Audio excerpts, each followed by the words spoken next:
Here go the Boston Red Sox.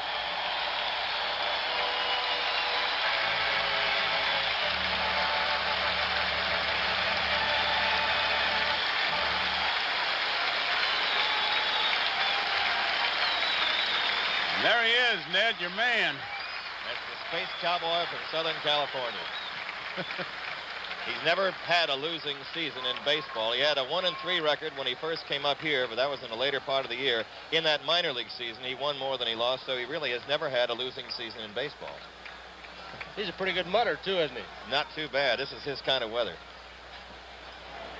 One of the things they talk about is move. He's got many pickoff moves. I know the scouts who have scouted him say, be careful. Just watch him when the catcher returns the ball. He'll take that thing and quickly throw either to second or to first. It doesn't make much difference. So, but he picked off some 12 people. Well, he's got, you got to watch his head, Joe and Tony. It's the way that he uses the head fake toward first base. He'll go, he'll walk around that 18-foot circle. He'll go out toward second base. He'll do a lot of things. Well, he's kind of a surprise starter, as is Jack Billingham for the Reds in the second game of the World Series. I talked to Darrell Johnson, his manager, before the ball game and said, why Bill Lee today? He's not done well lately. Well, Tony, basically, we're pitching Bill Lee because our scouting reports say that a pitcher of Bill Lee's type has good success against Cincinnati. Number two, we know that he can hold people as base runners on base very well. And some of their best base stealers are left-handed hitters. And again, according to the reports, we figure that the man has a little bit of an edge over some of our other pitchers. Pretty good reason, keeping the runners close. A couple personal wars out here yesterday. It's kind of interesting to watch. There's his record, 17-11, 17-15, 17-9. Potential 17-game winner, as Ned Martin said earlier. I thought Fisk and Bench did a pretty good job of showing what they can do as far as the base runners are concerned. But today's a brand new day. And here is Pete Rose, who will bat right-handed against Bill Lee. Pete Rose. This is Rose. 2,547 hits. That's a lot of hits.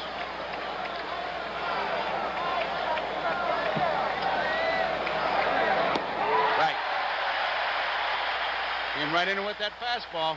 Both pitchers in today's ball game, low ball pitchers, if they have their control, and they haven't been out there too much lately, you will see a lot of ground balls. That ball is rolling foul. Oh. Fisk wisely picked it up because it looked like it might take a left turn on him. That's really no man's country. Nobody can give you any help when that ball starts to roll like that. You have to make the decision on your own. If you make it wrong, it'll cost you. 2 strikes to count.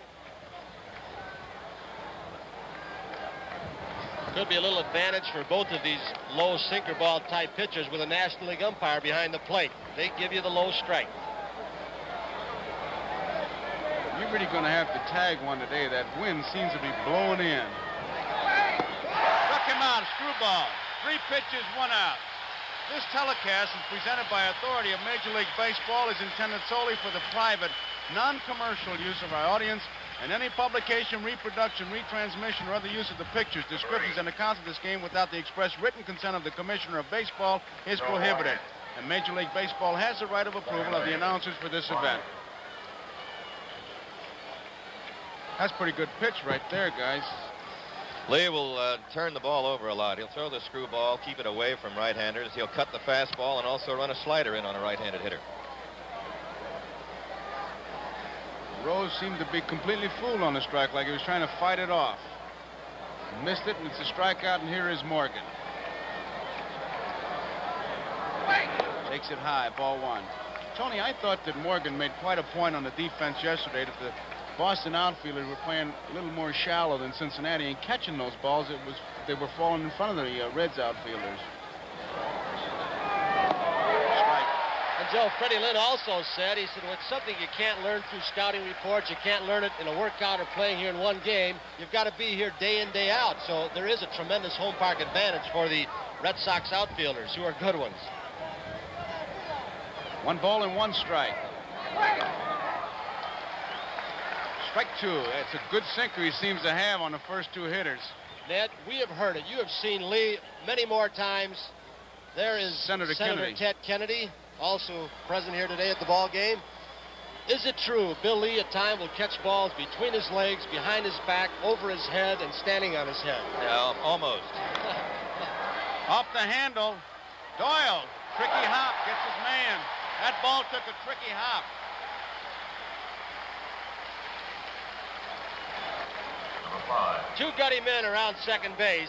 Chuck They Banks. say that when these infielders from the Red Sox move to artificial surf in Cincinnati, it will be at a disadvantage. I don't know. Balls bounce much truer, although faster on artificial surface.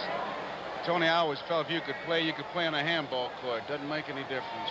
And these guys can play. They have the shift on bench the way around. Second baseman Doyle is to the shortstop side. There you see him. They have really stacked against him. Ball one. They didn't do it yesterday. There's a screwball. Ball two. Now this one starts to get a little tight. 2 outs, nobody on. Curveball and a beauty. He dropped one in there. Took something off the pitch. 2 balls and no strikes. You're usually guessing. Apparently John was guessing fastball. Turned it over in a straightaway center field. Plenty of room for Fred Lynn. Makes the play. 3 up, 3 down. We go to the bottom half of the first. There is no score.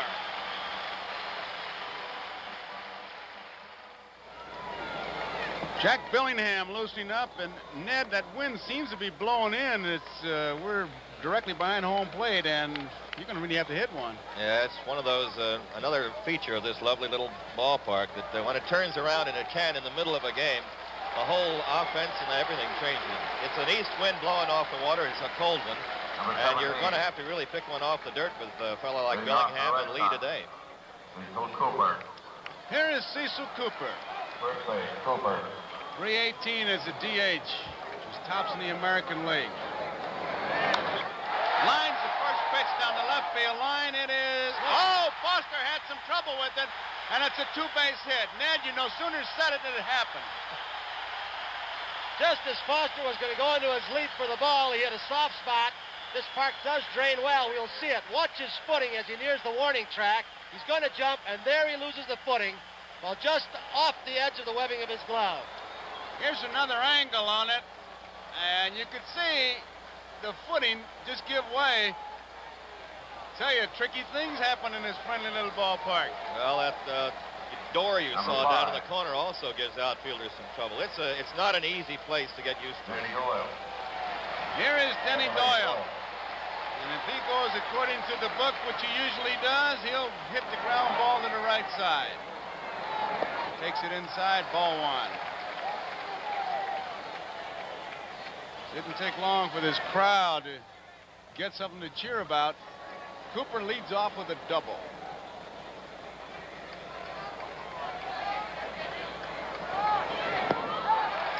Ball two. 2 balls and no strikes. Yastrzemski on deck. Doyle, one of the best in the business at taking advantage of a man playing, and although the book says pull the ball, Rose is in at third, and he slapped the ball by him yesterday. Knocked down by Billingham. That's going to be a base hit. Nobody's going to get him. Moving to third is Cooper. First and third, nobody out. And here it is again, a base hit. Big, tall pitchers are not noted particularly for their fielding. Billingham is big. You can see he does not react too quickly. The ball almost by him with that follow-through, falling off toward first base. Just got a piece of it. And this is the man of the hour, Carl Yastrzemski, who has really done it all. He has dominated this series. 317 lifetime home run. 2 on and nobody out.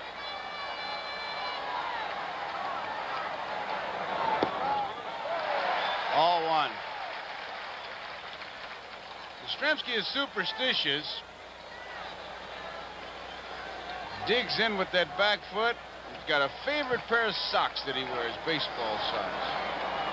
Must be helping him, too. Takes it low. Ball 2. There it is. Now, man playing in the World Series, you think he'd get a new pair, but you couldn't get him to change, Tony. That looks like the kind that Tony used to wear. Oh, when you're Polish, potato farmer. Listen, man, the way he's going to buy 2-3 farms. 2-0 pitch. Right back to Billingham. He's going to go to second for one. They're coming to the plate. They may have a rundown. They do. Bad running by the Red Sox. Bench tags him out, and I'm telling you, they came within an eyelash of a triple play. Cooper hesitated. He should have come in immediately, and he hesitated. Billingham went to second, Tony. Well, Billingham right here, a couple of guys appear to be yelling to him to go for Cooper coming in from third base. He decides to go to the double play. Another alert play by Concepcion. He made one yesterday on the ball. Bench with a pretty good play. Now we'll see the tag by Johnny, and close as you said, he's thinking double play. There is Cecil Cooper right now hung up. That's his job, though. That's what he's supposed to do. Force them to go for him. But break Tony, up the double play. Tony, should he not have gone in as soon as that ball was hit? I think he should get in a rundown and try and get there long enough to get both men to second and third, but Concepcion made a fine play. Billingham immediately elected to go to second base, and Cooper, had he come from the very beginning, would have been able to score. But he hesitated, which gave Concepcion a chance to make the play, and here's Fisk taking the strike. That's one of those plays that the coach says go in on the ground ball and get hung up to move the men to second and third. But he who hesitates ends up in a double play. Never heard that. Oh, yeah. You have now. That's Darcy loosing up for the Cincinnati Reds. No score. Yastrzemski's on at second base. Strike 2 on Fisk. Line drive. Right field. Base hit. Yastrzemski will score. Carlton Fisk, a clutch base hit.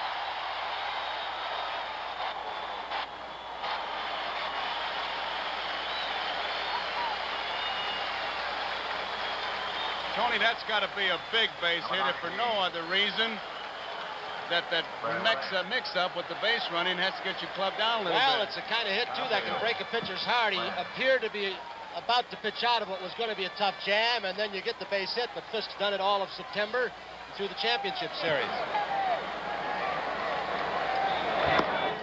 Here is Fred Lynn taking a pitch outside, ball 1. Interesting, Joe. Some of the papers and some of the Cincinnati people said the outfield should be playing more shallow. Geronimo is playing more shallow in center field today.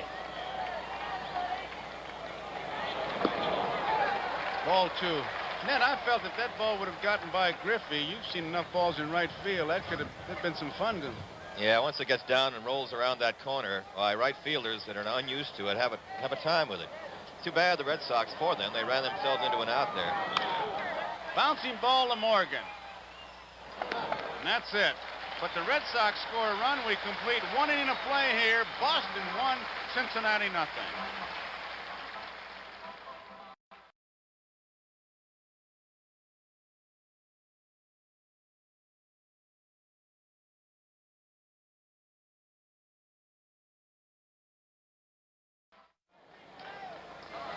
Rico Petrocelli to lead it off. Good day yesterday. First pitch, right field. Griffey's going back near the line. This could be trouble. Foul ball. Foul ball. Griffey really gave it an attempt. He hit the wall hard also. Another one of those tricky spots we explained to you yesterday. Ned, this is a tough spot, isn't it? Right in there, and a lot of fielders worry about the wall. Evans plays it as well as anybody I've ever seen. Griffey played it well there. Ooh. He looked at that wall twice as we saw it on the replay and actually had a play, but you can't blame him for not making it. The ball was in the park, but that's an awful tough play. It's a tough wind, and of course he's got a warning track he's not familiar with. When you know a warning track, you know a couple of steps you're going to be at the wall. Again, the home park advantage. Outside, 1-1. These Red Sox, an aggressive hitting club. It's a first ball hitting ball club. Fourth on the all-time Red Sox extra base hit list. 1 ball, 2 strikes. Petrocelli didn't have many hits in the '67 series, but 2 of them were home runs in 1 game. He can play this part. Curveball gets him. big breaking curveball, and that's the first strikeout for Billingham. And that's where Billingham can be tough. Right-handed hitters, he can hit the outside corner with a sweeping curve, a slider, sinker ball, brush you back with a pitch that comes in on you. His curveball has been giving him trouble as of late, and he was replacing the rotation by Freddie Norman, and it's just kind of a switch here. We talked earlier in the game. Billingham in his park, Sparky feels that he needs Norman as his middle relief man in a big series. Evans takes outside, ball 1.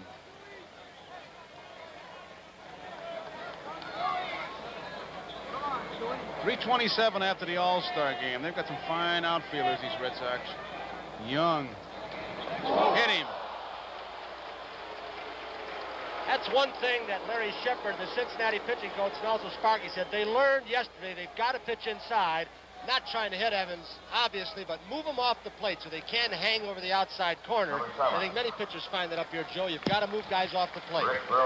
Well, I think that it's understood by the hitter and the pitcher that half the plate belongs to one and half the other, and there's some hitters who'll go up there and say, I'm taking your half too, and it's up to the pitcher to say, oh, no, you're not, and you give me back my half, and I'll let you have your half.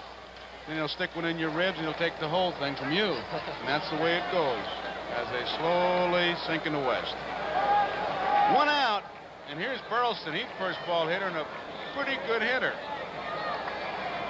Aggressive. Takes the strike. Second on the club in game-winning RBIs this year behind Jim Rice.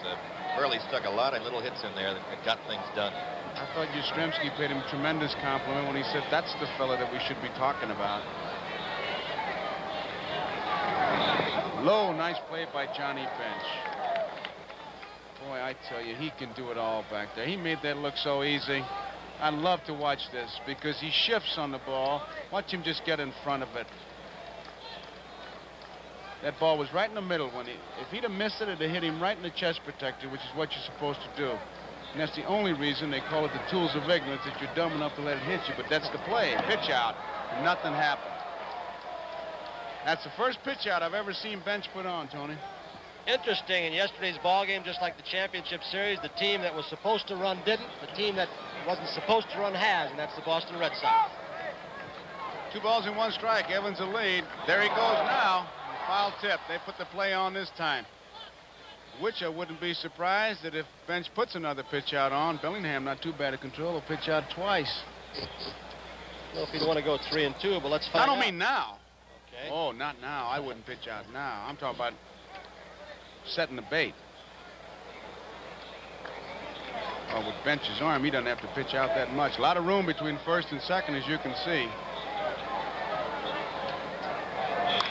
Up the middle, off his leg. Nobody can get it. A base hit. Evans will stop at second. Geronimo has trouble picking up the ball, but Evans can't go anywhere. Billingham ducked that one. Number 37. Here's Morgan. Watch the dive. Give you an idea of the intensity of the play here in World Series. He just missed it. We'll throw this to Ned. Is Lee a good hitter? How does he do in the batting cage pregame? Just ask him. No, he knows how to handle the bat, but he never had much of a chance because he was in relief for quite a while, and then when he became a starter, they put in the DH rule. They're looking for the bunt, and I would be too. He's going to hit away, and he swings, and they got a pickoff attempt, and look out. He may go into center field, and Evans is going to try. No, he's not. He better make a U-turn. And, Tony, it's what you talked about. Being shallow, Geronimo could come in and charge that ball. Bench has him dead to rights. He's leaning the other way. The low throw gets by, and Geronimo makes a very alert play coming in. You know, I think an adjustment the Red Sox outfield is going to have to make as we look at this again is they're going to have to learn to play a little deeper on artificial surface. The adjustment was made by Cincinnati as we watch this. There's Concepcion. Bench doesn't do this too often. He didn't throw the ball down in the dirt too often. He just didn't get that ball up is what happened. I mean, he gunned the ball good. But started it low. It was a good shot showing that great daylight between the shortstop and the base runner. Here's a shot. They got him now. They're going to go to third. Here's the throw. They got him.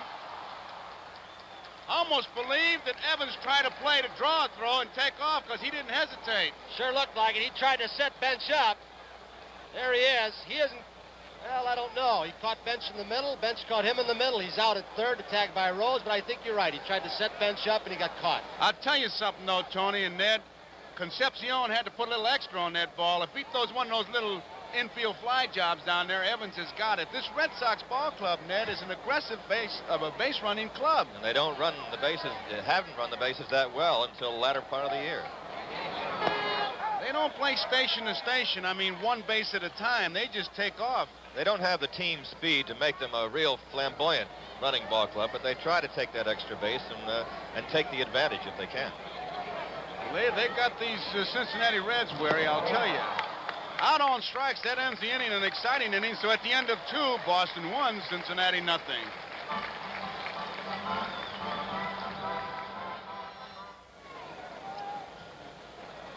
Looking at the scoreboard, we have a camera out there. There you see it. This is the shot that he'll get from that scoreboard. And I'll tell you, if they hit a ball off that scoreboard, the inside of it, you get the same feeling if you were inside a bell when it hits that tin. Your ears ring for about 20 minutes. Griffey will lead it off against Bill Lee, who was struck out 3 and has retired the first 6 men. Low ball 1. The Red Sox with 1 run on the scoreboard, but very aggressive base running. 1 ball, 1 strike. Cincinnati bullpen is busy. Ned, this aggressive base running of the Red Sox, you can't go just by base stealing, but the way, like Evans today here, who do you attribute it to? Well, I think, Darryl Johnson has done some conservative things, but he will leave it to the hands of his coaches a lot. Don Zimmer at third and Johnny Pesky at first have been very instrumental in giving these guys confidence. Zimmer especially will send anybody almost any time. Keep the pressure on. Well, they certainly have kept the pressure on. Here's the 1-1 pitch. Bouncing ball. Cooper finds it in his glove. Says, looky here. And he's got to play at first base all by himself. Tony? Playing shallow as you have to for... Look at him laughing. He knows it. What did the ball players say? You ought to be hunting pocketbooks. Yeah, that took a quick hop, and he was there. You know, Johnson, I guess he really isn't needling Zimmer when he tells him then go out and coach your usual game. That's the way Zimmer plays it, that's all. He's more than a traffic cop there. He just runs green light a lot. Geronimo takes a curveball outside, ball 1. Well, I'll tell you, in this series, you don't know if he's been a starter at a track meet or a third base coach. He's had him running. They won the first game 6-0. Red Sox lead 1-0 here. 1 ball, 1 strike, 1 out on Geronimo. This is Darrell's strategy. Keep the left-handed hitters off base, and if they do get on, Lee with his assortment of moves can hold them close.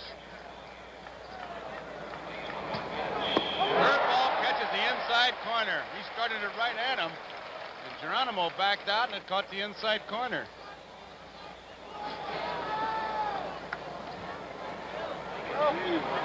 Fastball just misses. 2 balls and 2 strikes.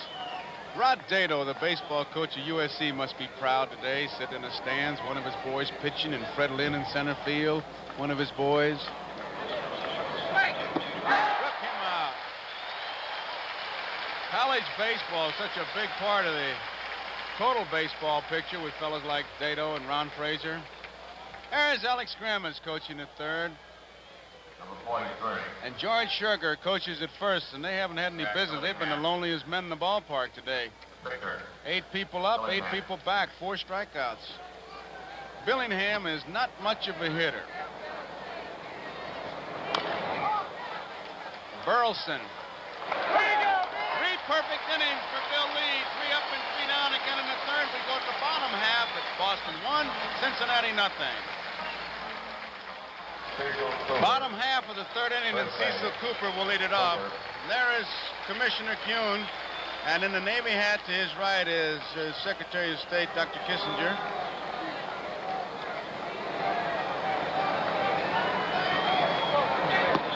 Strike. Congressman Tip O'Neill is here with Joe Cronin, former American League president. Congressman Toby McDonald is here. Saw Senator Kennedy. That's what baseball's all about. Forget about the problems for just a couple hours. Have some fun at the ballpark. And so far, the Red Sox have been doing that. 1 ball and 1 strike. Cecil Cooper off the handle. Joe Morgan lays back, makes the play. You know, Morgan was asked about the grass and the artificial turf, and he always comes up with such great Number answers. 5. He said, listen, I learned to play this game Doyle. on grass. I'm a better ball player on grass. He is something. On artificial surface, you can become more of a one-handed infielder. Ball always bounds up. You've got to get in front of more balls on the grass surface. Balls scoot on you, they take off, they bounce sideways. This is Doyle. It'll be an adjustment for him when they get to Riverfront. Doyle takes it outside. Well, they had a pretty good record on artificial turf at Kansas City this year, Joe. It's the only place in the American League that has it all. And they went 4 for 6 there, but had their troubles the year before. They actually played better on the road, Ned, you were saying. Yes, they were. They were the best road club in the league. They won 48 and lost 31 on the road. Off the handle, here comes Morgan. Hey, in between hops, but he makes the play. Now, that ball would have been true hops on the artificial surface. Morgan showing what you have to do. One of the differences, you've got to charge the ball more, obviously, because it gets to you more slowly. And it's an adjustment, but the infielders here for Cincinnati not only have fine ability, they think a little bit, too, and they know they've got to charge the ball more. Yastrzemski takes a curveball low and inside. I think Reggie Jackson of the A's said it all when he said that Rice is the best hitter, Lynn is the best all-around player, but I want Yaz on my side. You just can't measure the value of this fella on a box score. Down a left field line, but it's drifting foul. It's this kind of game or this kind of series that shows Yastrzemski at his best. I don't care if he's 50 years old. He's a climax ball player. He did it in '67 when he had to. Anytime there's been a tough series like now, he's got it. Outside, 2 balls and 1 strike and 2 outs. A climax ball player. That pretty well sets it right there, boy. I'd like to have that on underneath my picture. You did once. Yeah, American Legion. 3 balls and 1 strike, 2 outs. Tell you another man who's done pretty well in postseason play, and he's right to the left of your screen now, and that's Jack Billingham. He's been here before, done very well against Oakland. 13 2/3 innings, giving up just 1 run and 6 hits. Yastrzemski draws the base on balls. That's the first walk given up. And here is Carlton Fisk and what he's meant to this ball club since he came back. In fact, he drove in the only run that's on the scoreboard after 2 were out. And that, to me, is always the toughest RBI in the world, that 2-out RBI. And he did it with Yaz on at second base, so he had to widen his strike zone to drive it in, and he did.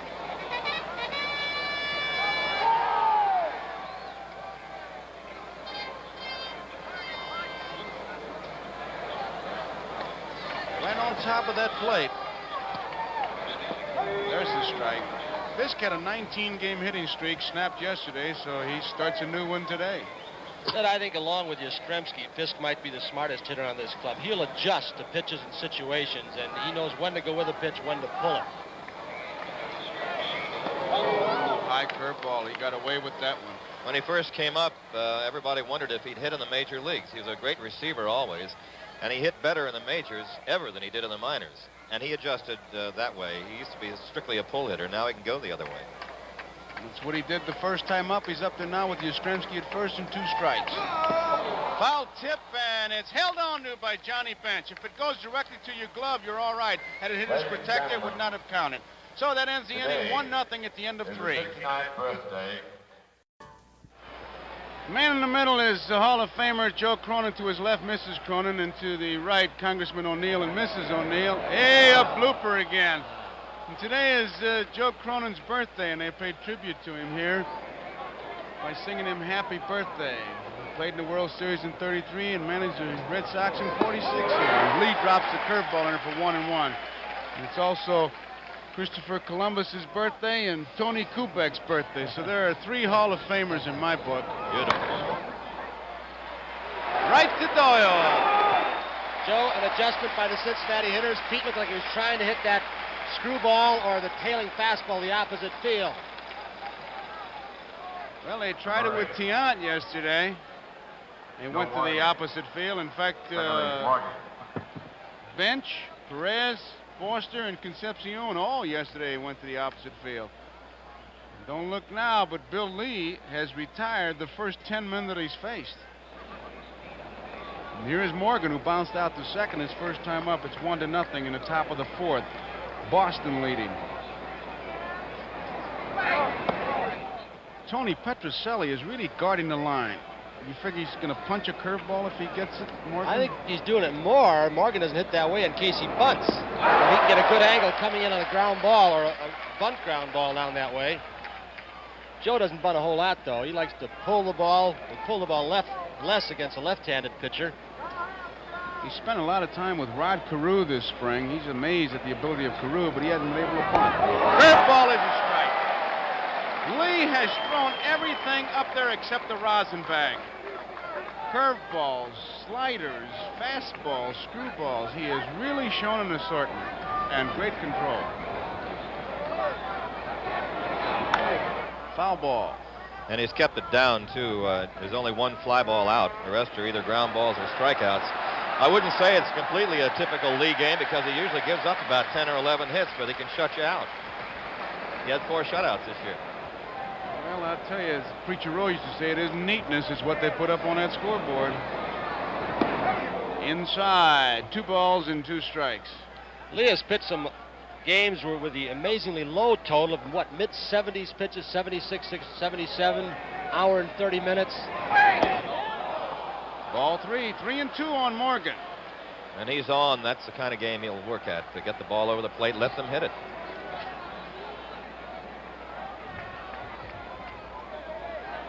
One nothing, Boston leading, top of the fourth. They got a run in their bottom half. Ball 4, it gets by Fisk, but Morgan will not go anywhere except to first base. Here we go again. Now we'll Morgan see it. yesterday. Today we got Lee against Morgan. Now we'll see that move. Yeah, this should be fun. You know Morgan's going to have to try it. Johnny Bench flied to center field his first time up. They overshifted. They'll not overshift. Time is called as Morgan cleans off his spikes at first base. He's standing in foul territory, just working on his shoes. Now he's ready.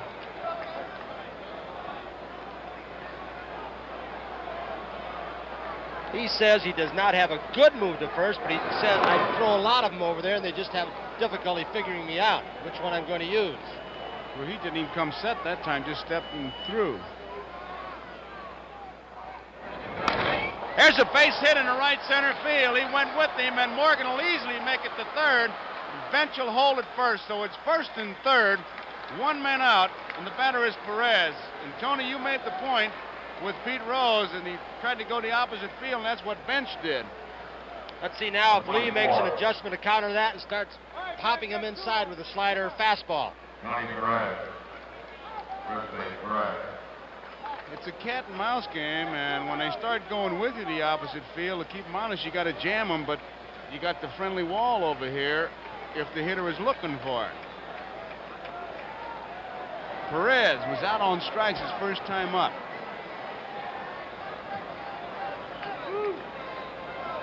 We'll keep it away from him. That was in a pretty good spot right there. That was double play country.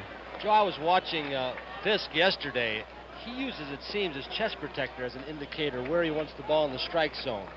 Oh, Yeager from the Dodgers will use that thumb or finger whether he wants in or out. Morgan's at third, and Bench draws the throw at first, a little lob throw. One of those, let him know he's aware of it. Let's see. He's gloving it. Outside. That ball was off the plate in a good spot.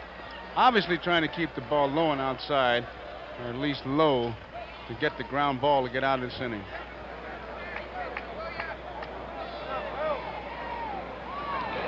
Curveball. Going to be tough. Burleson gets one. Not in time. We're all tied up, one apiece. That's a tough play, Tony. Not much of an argument from Grammas at third, but Sparky Anderson was on the top step of the dugout saying Doyle cheated at second base, and let's watch Denny Doyle. He's way out in front off the end of the bat. Number 13. Burleson makes a good play to get the lead runner. But watch George Denny Doyle. Foster, left field. Is he or is he not on the base? Don't know. I'd like to see that. I would say on that he was on the base. Let's see. This is Foster. With Perez on at first base, 2 men out and 1 run is in. We're all tied at 1 apiece. Inside ball 1. Here it is at second base. Let's take a look at it now. He's got to have his foot on the bag when he gets the ball. There is the ball. Wait a second. Was he? I think he might have just ticked it. I'm not sure. On second thought, that's the old neighborhood play. He was in the neighborhood, Tony. I'll tell you what, I always say, when they enforce the rule that a runner has to slide at the bag and not at the guy making the tag, then they can enforce the rule the shortstop or second baseman has to touch the bag. How's that for a defensive answer? The preceding was a paid political announcement on behalf of shortstops. That's right. Boy, oh boy. You hear that, Ned? The old automatic, yeah. I heard he did it very well, too. Didn't he? Huh? Like it was scripted. We're all tied 1 apiece.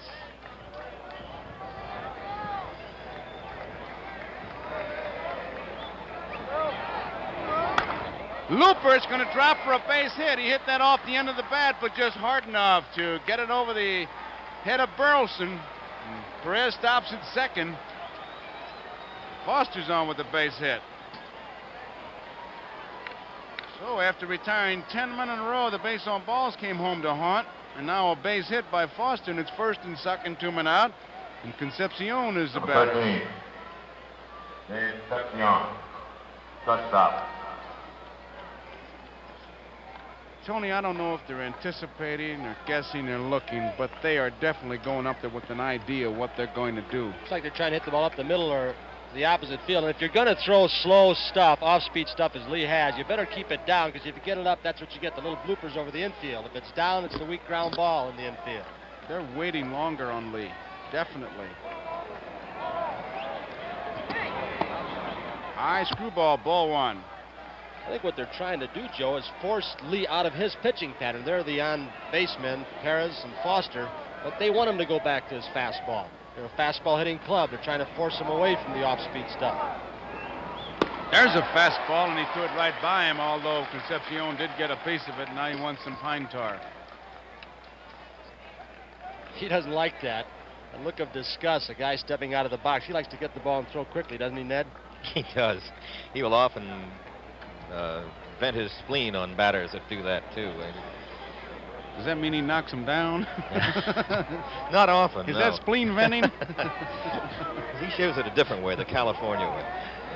1 ball, 1 strike. Curveball misses. 2 balls and 1 strike, and all the umpires in the stands thought it was a strike. Lee wants a new ball now.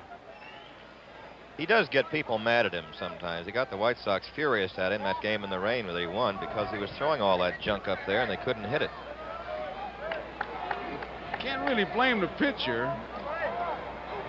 There's a fastball, and it's hit straight away center field. Lynn got a bad break on that ball, gliding in, makes the play. He got a bad jump on it, but that speed will erase your mistake. Makes the play, ends the inning. In the bottom of the 4th, we're all tied at 1 apiece. Fred Lynn to lead it off, known to bunt when he leads off, known to jump on that first pitch. Just a good all-around ball player. Tries to bunt. Foul ball. You're not that smart. He must have told you something. No. I'd watch him. Lynn. You got the scouting report. No. Listen, I watched him. Watch Bench get out of there. He comes out of that shoot like Yogi Berra is the only guy that I can compare Bench to. Did I say that right, where Yogi is still 1.5 over him? I've seen him come out and throw guys at third base in bunt situations. Yogi, huh? Oh. And Bench comes out there just as well. Left field. Foster's going back to the wall. He's going to have to come in a few steps now. Makes that one-hand grab with that glove that he uses like a tweezer. You know, Sparky told him to just go to the wall and try to catch it, and if it goes over your head, let somebody else worry about it. That's not a bad idea, Ned. Well, opposing outfielders have a problem. Claudell Washington, the A's, did have that problem, and the wind hurt him. He went to the wall, but and then came in, but the ball it was hit off the wall. I don't know what you said yesterday on radio, Joe, but we said here sooner or later that wall's going to play a part in this series where we got 13 innings just about and hadn't been hit yet. The only way it's going to play a part if it collapses. Everybody's made such a... I tell you, that workout day was really something. Petrocelli takes it outside 1-1. They were taking pictures like they had just put up that wall. 1 ball, 1 strike. Although yesterday, Tiant could have beat anybody, anywhere. Wall.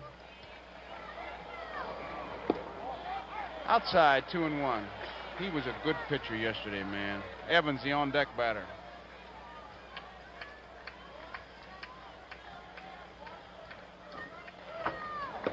Did he go around? Yes, he did. 2 balls and 2 strikes. There are just certain games you get beaten, certain games you lose. Reds were beaten yesterday.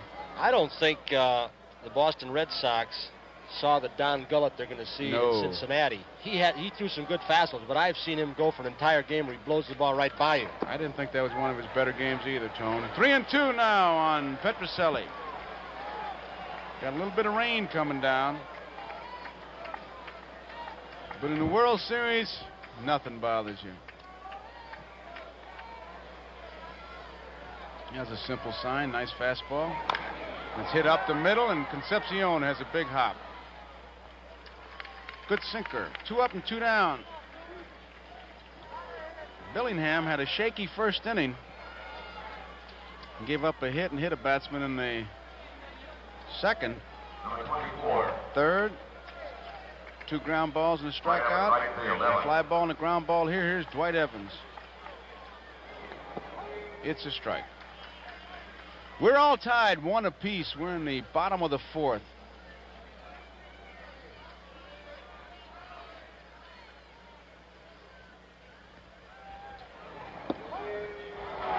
Outside corner.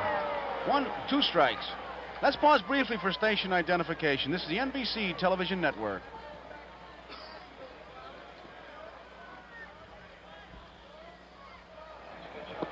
Curveball, and he almost chased it. That's always a tough pitch to lay off, and it's a tantalizing kind of curveball, and you start leaning and you can't really stop. Old high school roundhouse. That's what it is. There it is again. This time he got him. Evans is out on strikes. 3 up and 3 down. So as we complete 4 innings here, the score is Cincinnati 1, Boston 1. The preceding announcement was furnished as a public service by Major League Baseball. Here is Ken Griffey, who bounced out to Cooper. Cooper put his glove down, and there it was. Made a good play. Curveball is high, ball 1. Big sports afternoon here on NBC. You're watching the World Series, and we got Jack Buck standing by. Time permitting, old Jack will be there. And, of course, that Oakland Raiders Kansas City Chiefs football game after this. And I don't care what the records are now. You got Oakland playing Kansas City. You got yourself a ball game. And Cecil Cooper's got himself another easy out.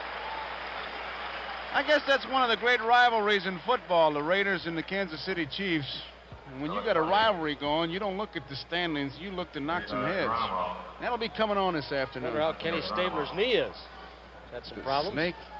Morgan's worried about him. He's a great Oakland Raiders fan. Those runners, they worry about knees and other sports. So you stay with us. Grandstand, time permitting, in Oakland Raiders in Kansas City this afternoon. And Geronimo takes it low, ball 1. Ned, you know this wind better than we do, but does it appear to be shifting or picking up a little? Seemed like it's going more from left to right than it was previously. Hit off the end of the bat. Evans has got himself an easy play. Had him played perfectly. That was a nice, polite swing by Geronimo and a nice, lazy fly ball. Number 43, Jack Billingham. Here's the kind of follow-through that Garagiola would have bunted on. Bunted right by him on his left side as he falls over to third base and beating it out easily, wouldn't you? Look, where's he looking? Look at that glove. There's an indication right between his legs if a ball is hit where he'll make the catch. Baloney. He did once this year. Oh, come on. Where that glove was? Look at that pitch. That pitch changed time zones coming up there, was so slow. You mean where that glove was, He Ned? caught one ground ball between his legs and a couple behind him. The glove went back farther. And he tells me he practices that play. You Look don't at believe him in the that. outfield. Fastball right by him. Strike 2. All tied up here, 1-1. Say what you want about Mr. Lee, but he's pitching himself a pretty good ball game is Jack Billingham. 1 ball, 2 strikes, 2 outs, nobody on. We're in the top of the 5th. Boy, I'm almost rooting to have somebody hit one when he follows through like that to see it. Ground ball to Doyle. He boots it, but he's going to have time. Flip, 3 up and 3 down. And so as we go into the bottom half of the 5th inning, we're all tied up, 1 apiece. We go to the bottom half of the 5th inning, and Ned Martin will be doing the play-by-play. And and what does that mean? Yes, it is him, America. You don't like that hat? I love this hat. You can't put it on wrong. Either way, it's right. Sherlock Ned will Holmes. carry you the rest of the way with the play-by-play. We got a tied-up ball game here. We got a good one. Thank you, Joe. And here we go with Jack Billingham taking his warm-ups, going to the bottom of the 5th inning, tied up 1-1, 2 hits for Cincinnati and 4 for the Red Sox, and very little to choose between these two pitchers. Billingham supposedly had a bad second half, and he did, but there's no indication today because he's had the Red Sox off balance. They haven't hit real hard shots off him, and he's kept the ball down as Lee has. Burleson, Lee, and Cooper will be the hitters against Billingham before this umbrellaed crowd at Fenway Park, and the rain is coming down harder now. It's steady, and it's going to be here a while.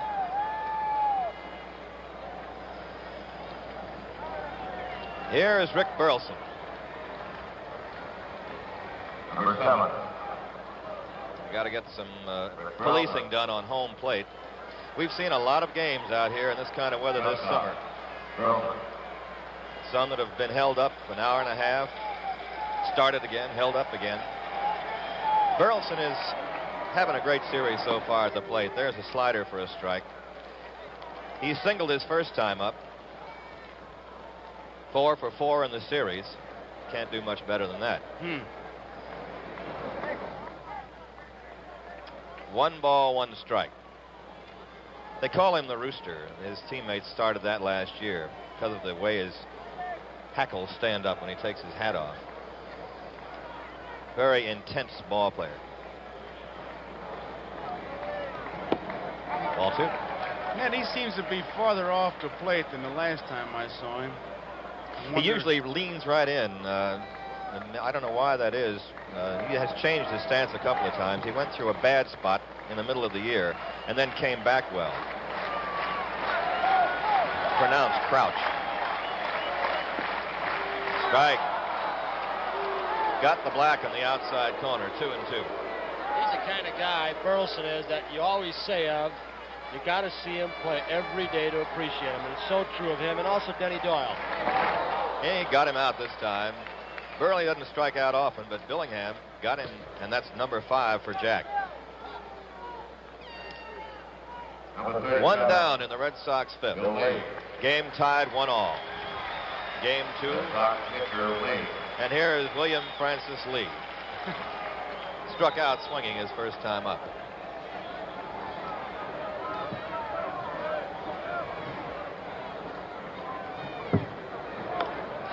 Good bunt. Bench. What a play! Beautiful play by Johnny Bench. Oh, baby, what a play. That's worth the price of admission. You just can't stop to think on that. You got to pick up and throw. And the crowd appreciates this play. Watch him get out of the chute and grab that ball, and he's throwing right now. He was ready to throw. Tremendous play. Number 17. Here's what it looks like from that camera in left field. Yeah, the handheld camera to show you again. Bench getting out of there, and does he move for a big man? Great throw, and it was a good bunt, too. Beautiful bunt. And you can, with the weather being what it is, it was a bit wet. Sometimes you throw that an uncalled for spitball on a day like today. I'll take Mr. Bench anytime. Oh, take him any way. Cecil Cooper 1 for 2. Ball 1. Coop doubled to left field his first time up and grounded out to second in the 3rd. He can hit. Always around that 300 mark. A ball. 2-0. You're a general manager. How would you like to make a trade in which you got Joe Morgan, Cesar Geronimo, Dennis Menke, Ed Armbrister, and Jack Billingham? That wasn't too shabby a deal for him, was Bob it? Howsam did it for Cincinnati. Good stop by Billingham.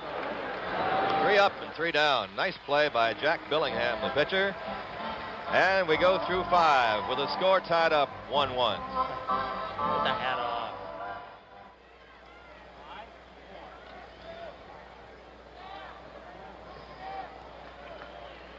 Top of the 6th, and Pete Rose up against Bill Lee.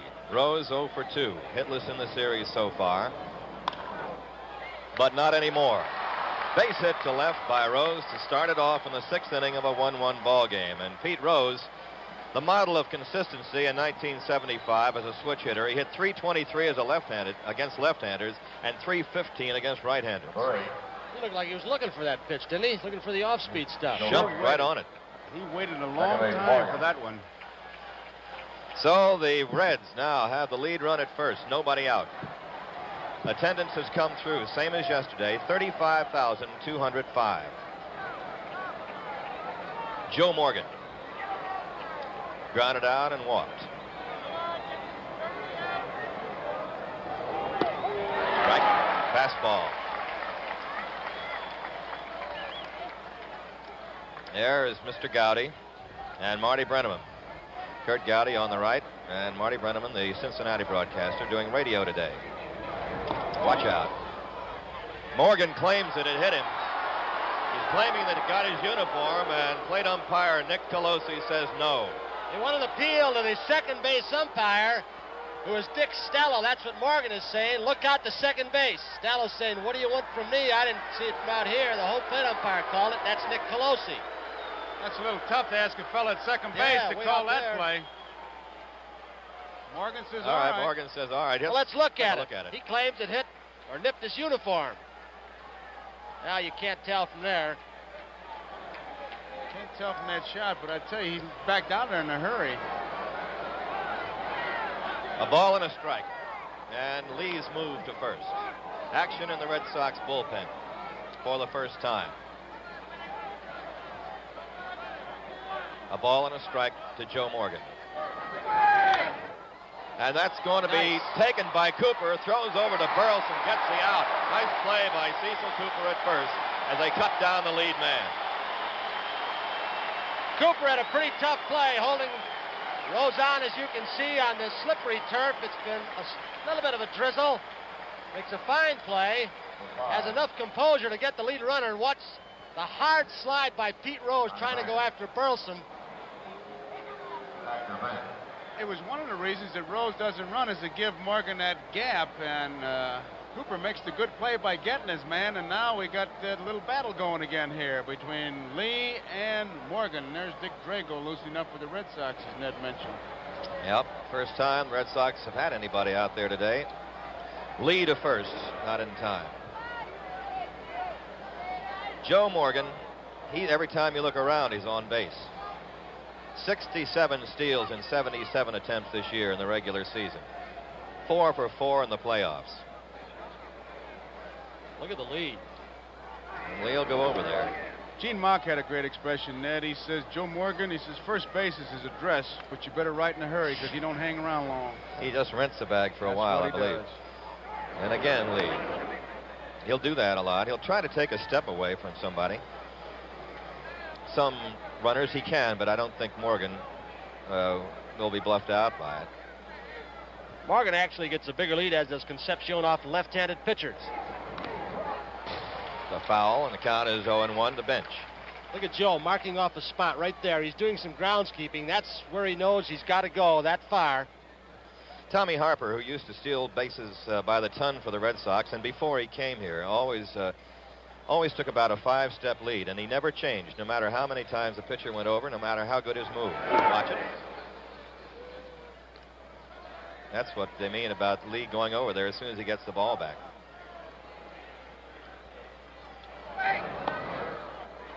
Tails away, ball 1. 1-1. Morgan with interesting base-stealing philosophies. He's very positive. He says, worry about getting back to first base, not me. He says, I've already got that. I'm thinking second base. And dancing back again. I'll tell you how I feel. I don't think he'll run with bench hitting if they get 2 outs, although you'd have to be ready for him. You wouldn't want to take that bat out of this big guy's hands. But he's drawing throws. There he goes. There he goes. Look at here. He's got it. Out! Out! Got him again. Denny Doyle making the tag. You got to give credit to Doyle, Tony. Good tag and a gun by Fisk on the proper side of the bag. The ball drifted right into the runner. Look at him get rid of the ball with something on it. Good call by Dick Stallo. Great position. Look where that knee is of Doyle's as Fisk throws the ball. He gives Doyle a chance to set himself. Good tag. That was a good tag. Throw was there, but good tag by Doyle. Good work by Fisk. Yep. Doyle blocked the base well, Sure too. did. Sure did. I'm still surprised that he ran. Now it's 2-1 to bench. Nobody on. The shift is on again on Johnny Bench. 3 infielders on the left side. Strike 2. Sinking fastball. There they are. Doyle well over toward the shortstop way, and Burleson in the hole, and Petrocelli up the line. 2-2. 2 balls, 2 strikes. So Carlton Fisk, who everybody said they're going to run all over the place on him, has thrown out 2 in the series so far. And of course, you got to say, with Morgan and the play and everything, that is not the fastest track out there. It's heavy. To center field, Lynn coming on. He's got it! Fine play by Fred Lynn. Great. He slips on the first step as he started to break in. Now he's here from our center field camera with a great recovery. Second time he's done it today, and he has done this all year long in short left, center, and right field. Here comes another angle on it. Lynn out. Great catch. Innings over. Going to the bottom of the 6th inning. 1-1.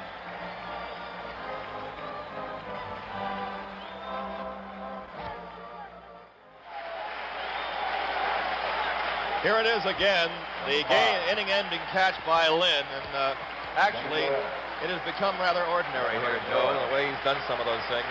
The amazing thing, he just went like a gopher chewing up the ground, but that he didn't jar the ball loose when his elbows hit. I thought that might happen, too. Here is Denny Doyle, and they're starting to give it the old Fenway frazzle here. They're starting to talk it up. To Morgan at second. 1 out. Number 8. There it is, the schedule for World Series night games. Tuesday, Wednesday, and Thursday, if necessary, from Cincinnati, Ohio. Boston Red Sox and the Cincinnati Reds. And we'll have the baseball world of Joe Garagiola. That'll be on. We got Foster Brooks doing the poem. Tony, super. We'll hear that one. Yastrzemski, ball 1. And at 8 o'clock on Tuesday, we got the Bubblegum Championship on the baseball world. Bavacqua versus Oates. Johnny Oates. Pressure's on now. 1-0 to Yaz. Ball 2. Yastrzemski has had a fielder's choice and scored the only run for the Red Sox, and he walked his last time up. Had a hit yesterday that drove in the first run and what proved to be the only run that Louis Tiant needed. Check swing, and it's 2-1. Ned, the Red Sox just refused to let the momentum change so far in this young series. Yastrzemski yesterday with a great dive. Lynn today picking off or throwing out Morgan. Morgan's trying to excite him, but they keep coming up with the good plays as they did all year. They're making a run at him. Base hit by Yastrzemski.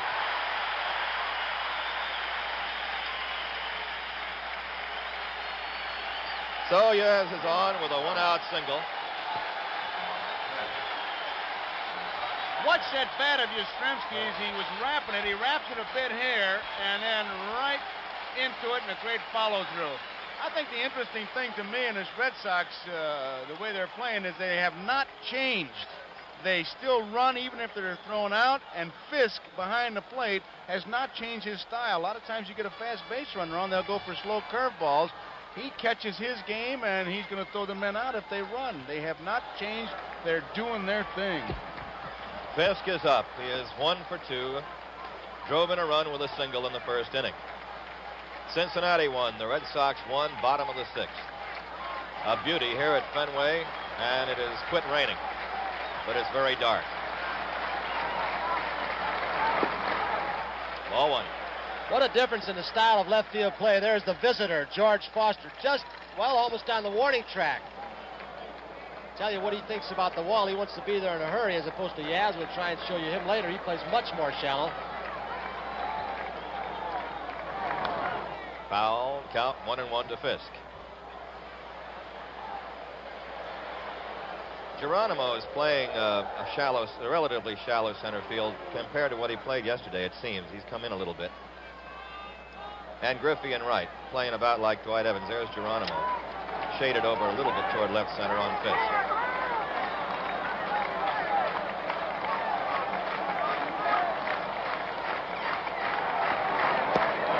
Laid off the breaking pitch. 2-1. Activity in the Cincinnati bullpen. We look at Fisk. Pedro Bourbon, one of the core of great relievers the Reds have had this year.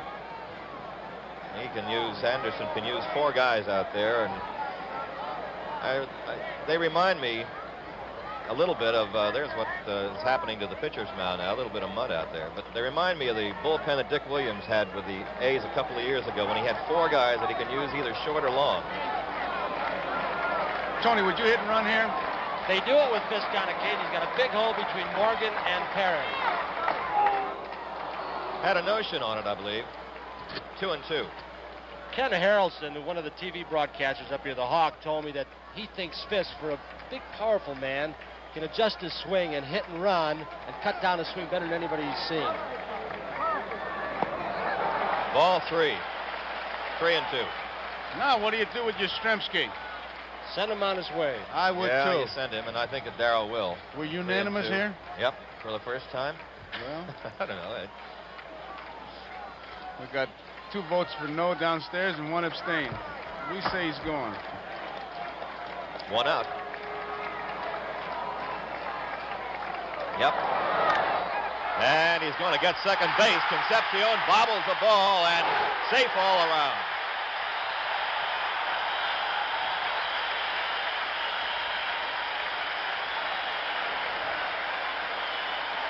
The scouting reports will tell you to play Fisk in the hole. He's a pull hitter. Concepcion was cheating toward the bag. He was not covering, but he was cheating toward the bag so he could get there in the event of a double play. And the ball, a little unusual hop bouncing up. This is not artificial surface. Difference is Yastrzemski running. Concepcion lost his force-out play at second, and the long throw was a bit too long to get Fisk. So Johnson starting his man paid off. Yeah, it did pay off. That's the first error of the series so far by the usually very sure-handed Concepcion. Freddie Lynn. Foul ball. He doesn't make many of them. Concepcion, rated by many as the best, one of the best in the game. Denny Doyle's a big fan of his. You look at Freddie Lynn, who did everything in his freshman year. Concepcion has an arm, he's got range, soft hands. Doyle said puts him on a par with Larry Bowa of Philadelphia, almost, except Bowa, he played with Bowa over there. He has it second. Short right, Griffey. And the runners hold as now there are 2 outs. So Lynn, 0 for 3 today, flies to right, and Rico Petrocelli moves in. Petrocelli yesterday with men on jumped on the very first pitch. They're a very aggressive ball club, these Red Sox. Lynn jumped on the first pitch with men on, and let's see what happens to Petrocelli. I know if I'm catching, I'd have to say, give me some extra on that first pitch. 2 for 5 in the series. He's 0 for 2 this afternoon, struck out once.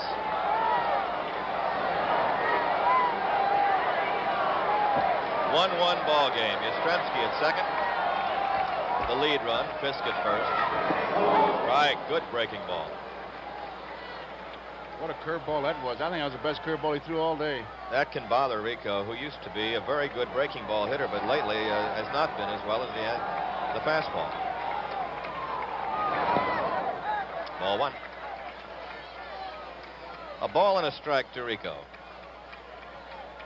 We got a dandy here.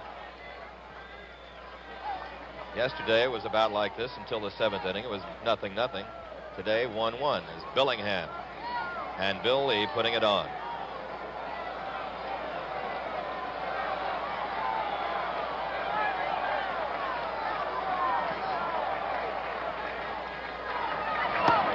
Fastball that time. It's 2-1.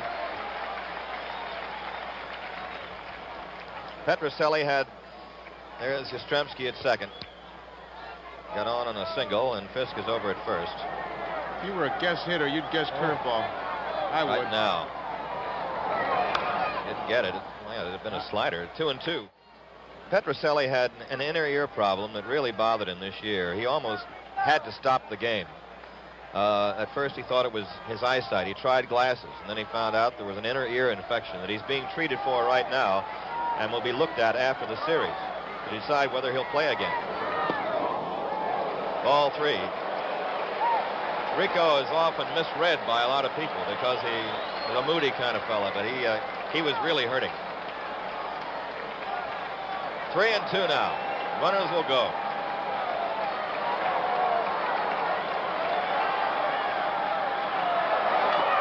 Foul ball. Have to do it all over. 3-2, 2 outs, 6th inning, 1-1 game. Petrocelli hails from Brooklyn, New York originally. Has been living here but is moving to Florida. Next door neighbor to the home plate umpire, Nick Colosi. Colosi grew up, hung out with Rico's brothers. Rico's just a kid. 3-2. Base hit. Is it? Yep, base hit. Yastrzemski will score. 2-1 Red Sox.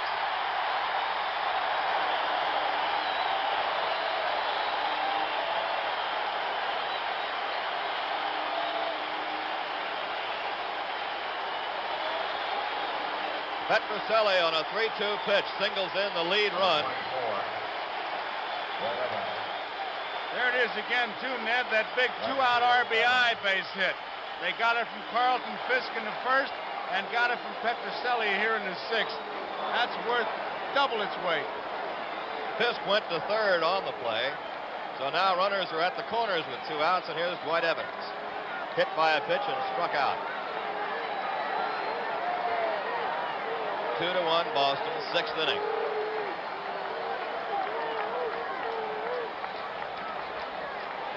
Six hits off Billingham now.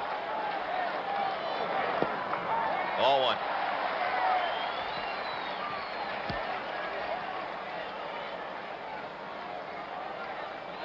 Three RBIs for Petrocelli in the series. Evans had a leadoff single yesterday.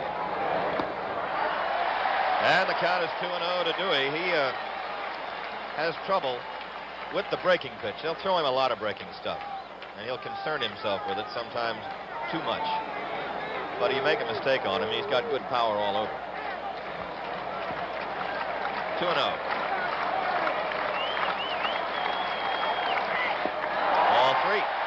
And you see this so often up in Fenway, more than any other park. There's Zimmer giving some signs. He's going to let him take a crack at it, I believe. He let Burleson go 3-0 yesterday, got a base hit. But the pitchers come up here, they're outside, trying to be cute with the outside corner. They miss away, they're behind, and you're in trouble. 3 balls, no strikes. Goes for it. They gave him the green light, which has happened so often in this ball club this year.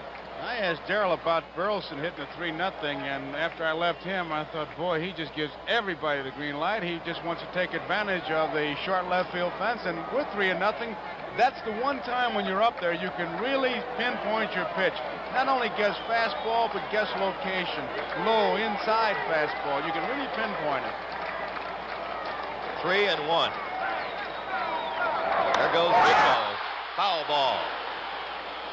Petrocelli took off, and with a foul lashed down into left. The count 3-2 now. Here's that railing that goes out there that has been the bane of a lot of shortstops and left fielders' existence. And also hitters, because a lot of times it'll take a double away from a batter that's headed down into the corner, and it'll hit that railing and turn into a single. 3-2.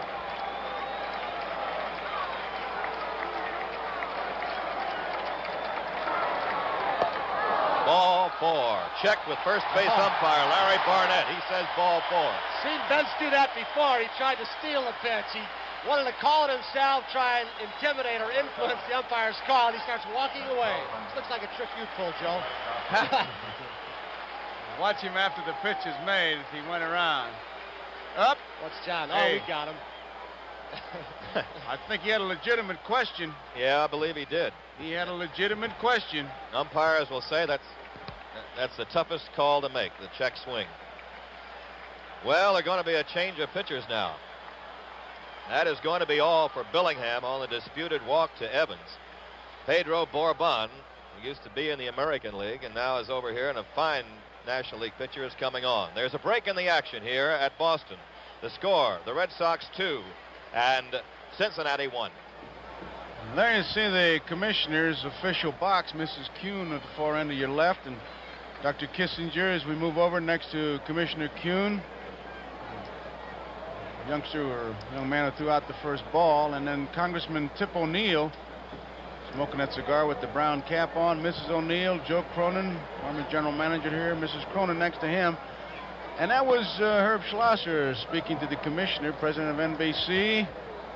And Congressman McDonald is behind Congressman O'Neill. Mrs. McDonald, Bill Solisich is here. And the Sand guys are out on the mound. You covered the whole ball yard right covered there. everybody. You covered every bases with all the executives. Kurt did that That's yesterday. known as job security, Tony. Job security, that's what it is. You all did it again, didn't you? That's Where's the right. new contract? If you want us to get a shot of Mr. Yawkey, Ted, we're going to be glad to do it. Ned, we'd be glad to do that. Okay, Ralph. And there he is. Go ahead. Mr. Thomas Yawkey up there. Haywood Sullivan to your right as you look at them. Haywood Sullivan, the director of player personnel. Mr. Yawkey was cited by Boston for the first time the other day. They gave him a copy of the old Nearth Church, a replica of it, and honored him. Pedro Bourbon was 9-5 in 1975. He'll be facing Rick Burleson with the bases loaded. The Red Sox leading 2-1. The sand they have put out on the mound and around home plate for better purchase by the pitchers. It's really not sand, it's some sort of dried fertilizer. Pardon the expression. There's a strike. 0-1. Bases full of Red Sox. Fisk at third, Petrocelli at second, Evans at first. And Burleson 1 for 2 on the afternoon. Pedro Bourbon. Inside, past bench, but just a short one. 1 ball, 1 strike. There's Fisk at third base, ready. And there's activity again in the bullpen for the Cincinnati Reds. This is McEnany, who appeared yesterday. Will McEnany working again. Fly ball, center field. Geronimo there, and that wraps it up.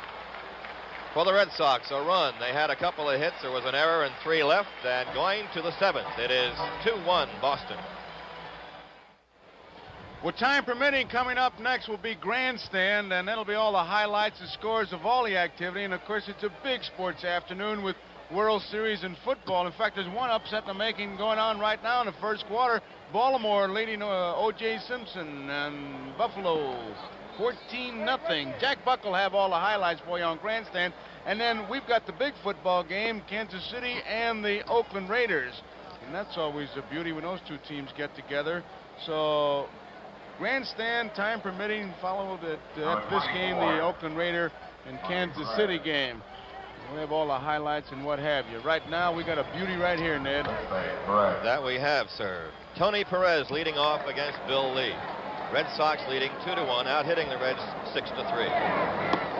Strike to Perez. Perez is 0 for 2, struck out and had a fielder's choice, but has an RBI on the fielder's choice. One of the Red Sox runs is unearned. tailing away with a screwball. The count is 1 ball, 1 strike. Red Sox have double-barreled action in their bullpen. Pop foul. That's coming back out of play. Joe, they still look like they're looking for off-speed stuff off him, almost giving him the fastball. Perez was right on the pitch, and it was an off-speed breaking ball. He's spotting it well, though, Tony. There's our handheld microphone. Camera from behind the left field wall, past Jastrzemski in toward home plate.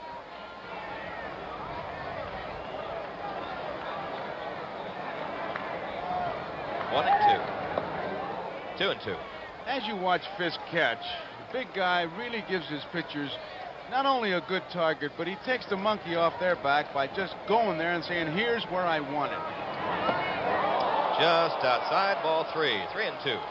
Presents quite a target, too, Joe. He really does, and he locates the ball for you. After he gives the sign, watch him just move over there. Lee walks Perez to open the 7th inning. Second walk given up by the spaceman, and it's 1 on, nobody out, and George Foster coming up.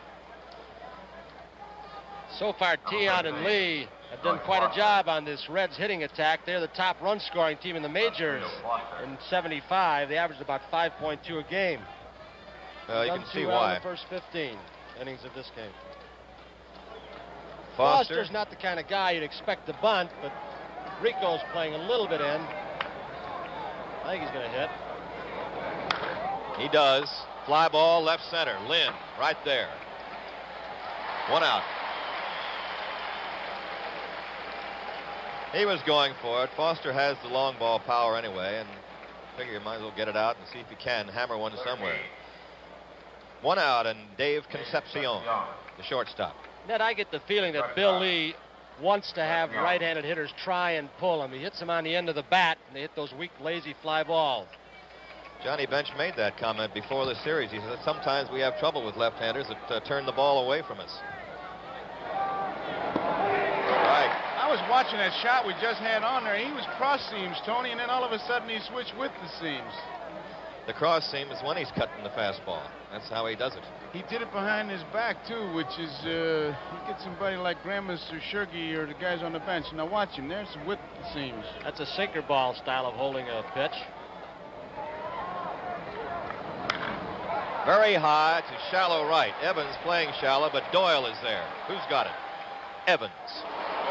That'll give you an idea of the kind of range Dwight Evans has in right field. It's very spacious, as you know, here in right. He took that ball almost down the infield. He did. And he didn't have that far to come for it either. And you infielders love that, don't you? Let the sure man have it. That's the outfield. See where he grips this one, Tone. Ken Griffey is 0 for 2. He's grounded twice to Cooper. One was a difficult play and the other one an easy one.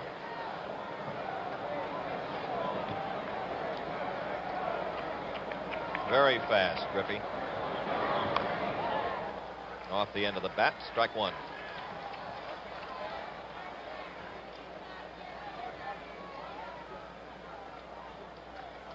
Let's look at the holding of the ball now. He's changing it around with the seams again. Dipping low, right, the sinker. 1 ball, 1 strike. You can bet me there are a couple guys on that bench watching it. If they've been watching it the whole game, it hasn't helped. You know, you can know what's coming. Just like, I guess, when you get a lot of rain, that water's coming in the basement, but how are you going to stop it? Ned, are the stories about Lee and his relationship, there's a Cincinnati bench, his relationship with the bullpen fans out there true? Oh, yeah, he plays catch with them. He warms up, as we saw before the game, twice the 60-foot distance. Very big favorite out there. 1-2 to Griffey, another sinking fastball. But Lee, he'll aggravate some people, too. There, he used to have barbecues, did he? Is that true for the fans out there? Yeah, he'll light a fire occasionally. Call for some pennies to be thrown to him. And left-hand pitcher. he loves to go in the outfield, too, to take a lot of fungos. 1 ball, 2 strikes. 2-2. It's Red Sox 2, the Reds 1. Reds batting in the 7th.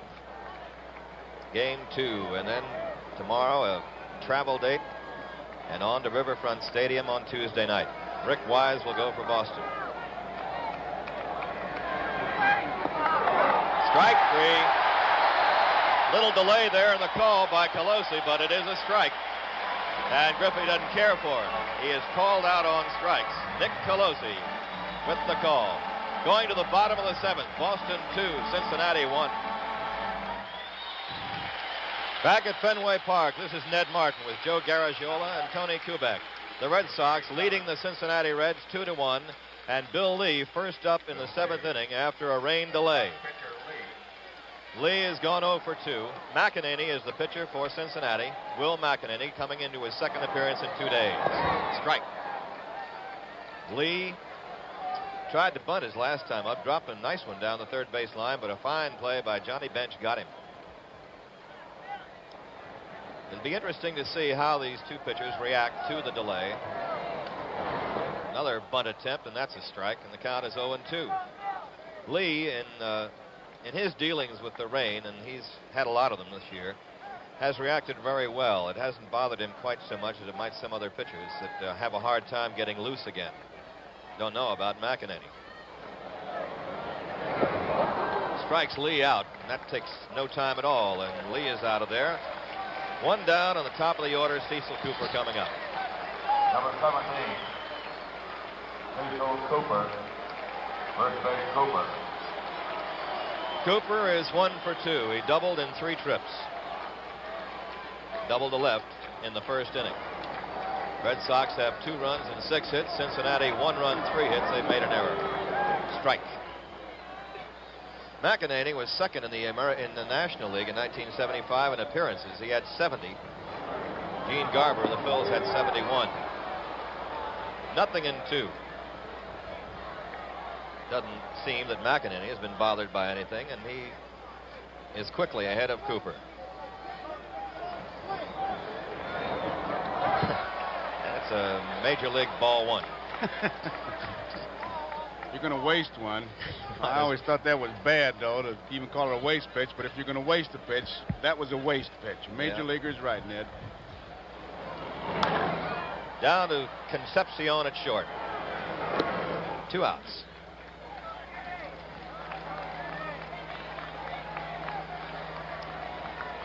Number 5. Denny Doyle up. Doyle has had an infield hit in 3 trips. Second base, Doyle. 3 for 6 in the series. He always seems to be in the middle of things, offensively or defensively, making things happen. Ball 1.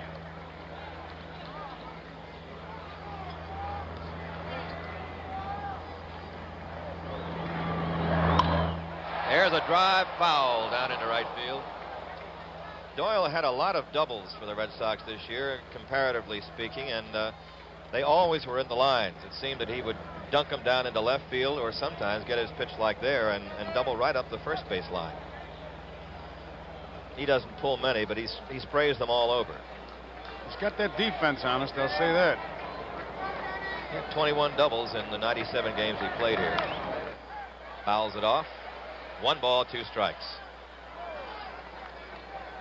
He had a couple of very big doubles. There's a shot of McEnany. He had a couple of big doubles in the last 2 weeks of the season when every game meant something. 2-2. One of them was a bad hop hit past Chambliss of New York. Another one hit the first base bag. A couple went down to the left side. Checks his swing on that. 2-2. Glad to see you talk with Jimmy Rice, Tony. He's quite a young man, isn't he? If he is dejected, he's sure hiding it well. I know he'd like to be in there. Ball 3. 3-2 to Doyle. 2 outs in the Red Sox 7th.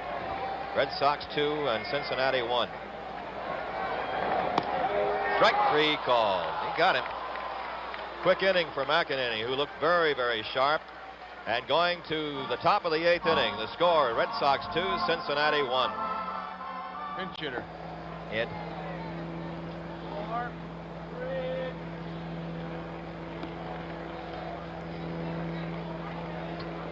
There are the bullpens in action at Fenway. On the left, the Red Sox bullpen, right-hander Dick Drago, and the left-hander throwing now, number 43, Jim Burton. And Raleigh Eastwick, the third, warming up for Cincinnati.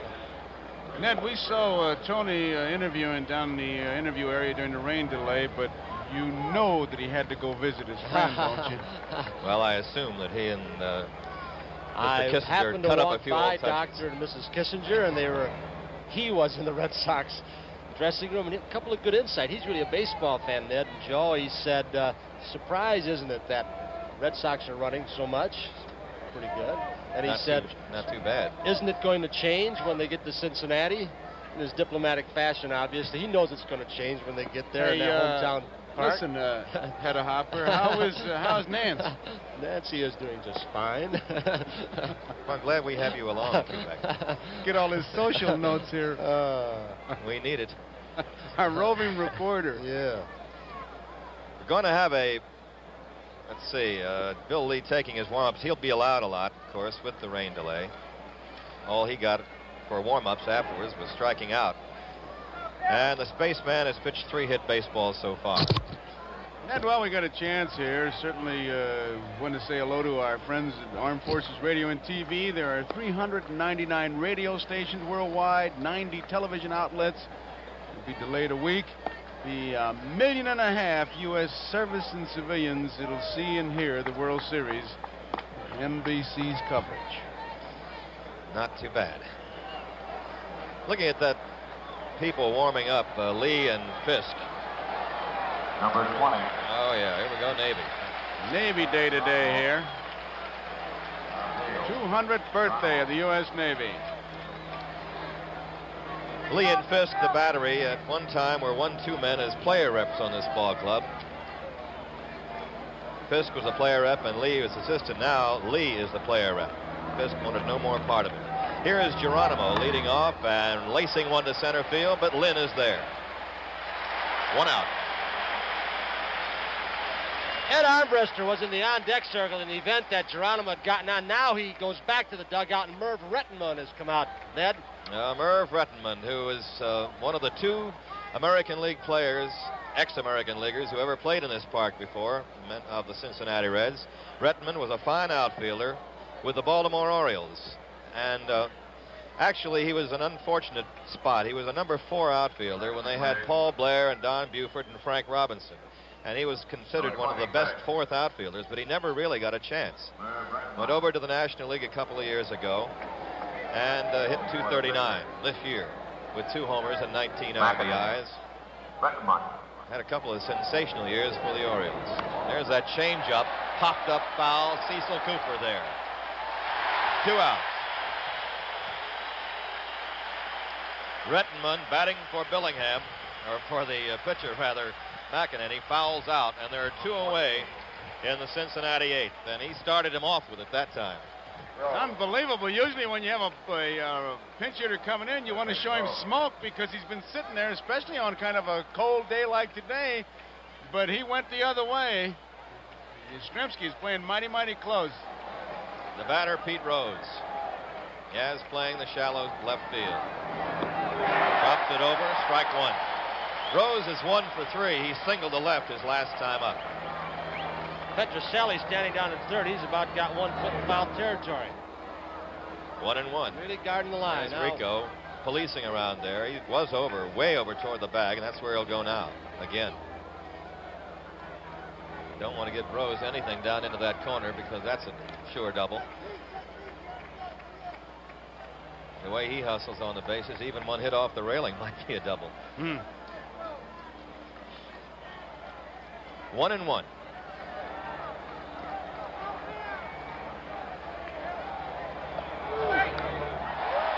Fouls that one, 1-2, and that got Colosi, I believe. They're not taking any pitches. They know Lee's been throwing strikes most of the ball game. He's been ahead of the hitters, and they're going up there wailing. And he might become a little effective now because they look like they're all swinging for home runs. With that little tailing fastball and change of speeds, he becomes even tougher. Lee pitched in a game last year, fellas, that was almost unbelievable. They had a rain delay of an hour. The game took about 4 hours to play, and he pitched the thing. That's a base hit. Rose is on with a handle single over Doyle's head. So the Reds have the tying run at first with 2 outs in the 8th. 2 for 4 for Pete Rose. And that's the 4th Reds hit. And Mr. Trouble here for any Red Sox pitcher, Joe Morgan. Been on base twice again today with a walk and a fielder's choice. Grounded out his other time. Can't imagine, Ned, there's not much Fisk can do because he gets as surprised as some of the hitters, I'll bet, with Lee pitching, especially with that slow curveball he throws. Yeah, might be a pretty good thing to steal on. 2 away. Morgan standing in. He's well up on the plate, too, in front of it. He wants to try to get that ball before it breaks. Chopper charged by Doyle. Got it. Morgan out. Lee dashes into the dugout, and it's no runs, a hit and 1 left. Going to the bottom of the 8th. 2-1 Red Sox. We'll be bringing you Grandstand right after this game. We'll be bringing you up to date on all the highlights and what have you. The Baltimore Colts were upsetting, midst of an upset. It's 21-17 in the 3rd quarter, Baltimore, so an upset in the making. But Jack Buck will have all the highlights. Have some highlights of this game and highlights of the football. And then at 4 o'clock or thereabouts, we'll have the Oakland Raiders and the Kansas City Chiefs. That's right here, so where you got that dial is the spot to be. Grandstand. And I think that Oakland Raiders versus Kansas City Chiefs says enough. Don't look at the standings when those 2 teams play. They go head and head right now. There's a pretty good study of young Eastwick. I like the shot on the right-hand corner. That's what I like. Raleigh Eastwick, who had 22 saves. I tell you why. You get a good. Now I watch the pitcher's head. Now he looks to the ground, then looks up. I thought you meant the lower right-hand corner because they included the catcher. Looking at the top. Now watch. He looks at the ground, and that's where he picks you up. I always wanted those pitchers to look at me, even though they were going to get me out. I wanted to know them to know where I was. Be honest about it anyway, right? That's right. Eastwick was some kind of relief pitcher. He had 22 saves this past year, tying Al Roboski of the Cardinals for tops in the National League. He appeared in 58 games, won 5, lost 3, 22 saves, and had a 2.60 earned run average as a rookie. Eastwick from Camden, New Jersey, lives in Haddonfield now. Here's Yaz. Carl Yastrzemski, 1 for 2 today. Strike 1. Bottom of the 8th, the Red Sox leading 2-1. Eastwick, a power pitcher. He comes in throwing strikes, as does McEnany's slider, tailing fastball. Long drive toward the wall in left center. It is going to be caught out there by Geronimo as the wind held it up. Ball well hit, and on a day with no wind, might have made the wall. 1 out. Number 27, Carlton Fisk. Carlton Fisk has 1 hit today, an RBI single in the 1st inning. He's 1 for 3. That's his hit in the series. He came fairly close to the wall yesterday with a fly ball. Ball 1. But nobody's hit it yet.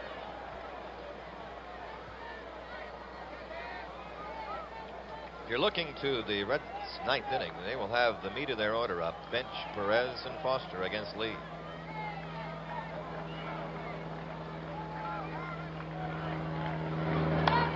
Popped up. Maybe room for Bench back near the railing. Nope. 2 rows up. As you noted yesterday, very little foul ground here for the catchers in Fenway Park. That's good. Not only on foul balls, but on those pass balls. Right. In the old days in Pittsburgh, before they even moved the screen up, you could run for a week and a half on a pass ball. And guys would score from second. Base, and they'd blame the catcher. You have some sadistic knuckleball pitcher out there, and then they'd blame you. A ball and a strike to Fisk. 2-1. Here you got the shot from downtown. good shot of Fenway Park. 2-2. That was a strike.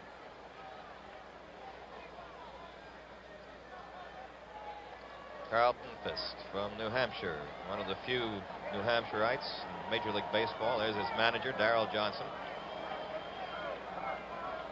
Not time to grin yet, Darrell. 2-2 to Fisk. Still 2-2.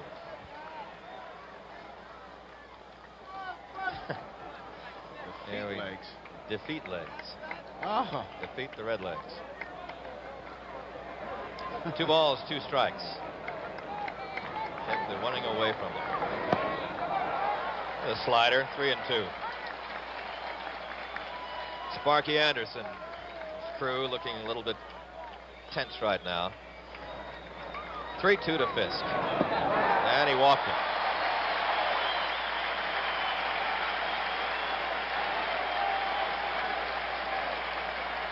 Fisk draws the walk, the first given up by Eastwick. Freddie Lynn coming up.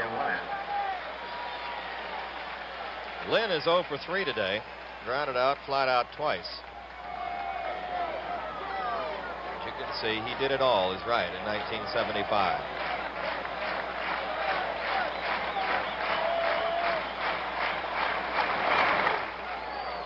One strike. Wow, Johnny. He came into the All-Star game this year, a rookie pick, and said he'd never seen so many fastballs thrown. He'd been seeing so many breaking pitches in the American League, and they threw him fastballs and got him out in the All-Star game.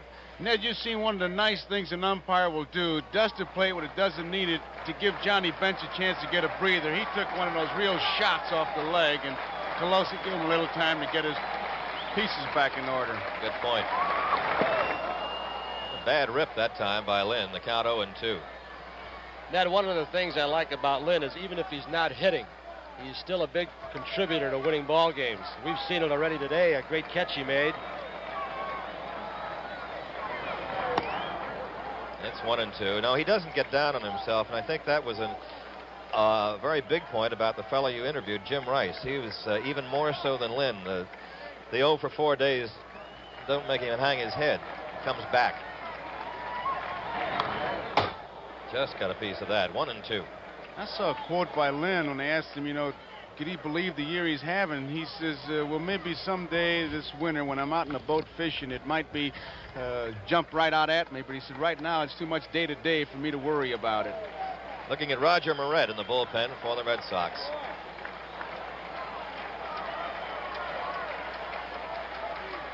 One and 2 to Lynn. Eastwick on the mound. Out of play.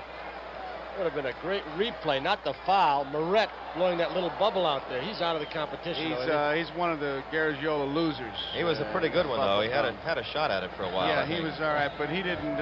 He lost. It didn't quite. You got to have something going for you, Ned. There's no joke. Very high, not too deep, right center. It's going to be Geronimo. 2 outs. Lynn is out. Fisk returns to first, and here is Pitco Petrocelli, the guy that put the Red Sox ahead in the 6th with a 2-out single. There's Moret.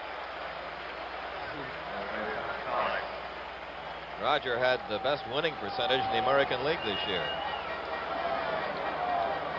Rico is 1 for 3.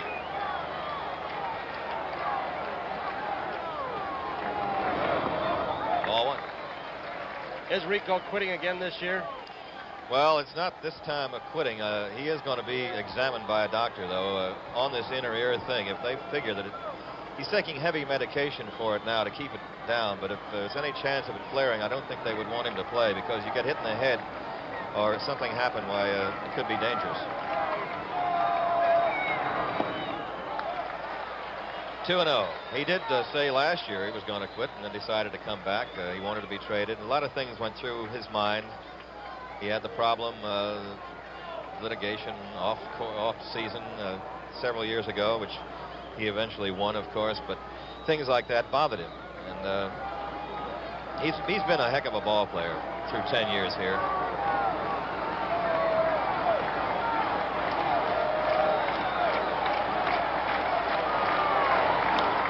There's a base hit to right. Looped in there. Fisk will hold at second. Griffey picks up. 2 on, 2 out. And number 6 has done it again for the Red Sox. Just a little handle hit into right field. Dwight Evans, a batter. Red Sox trying to get an insurance run here. A little pad run in the 8th. They lead 2-1. Evans is 0 for 1. Been hit by a pitch, struck out, and walked. Toronto's is really directing the outfield. He's got Griffey playing very shallow in right. He's playing shallow in center. Evans has power out in that direction, right center, once in a while, Ned. Yeah, he does. He can't hit there.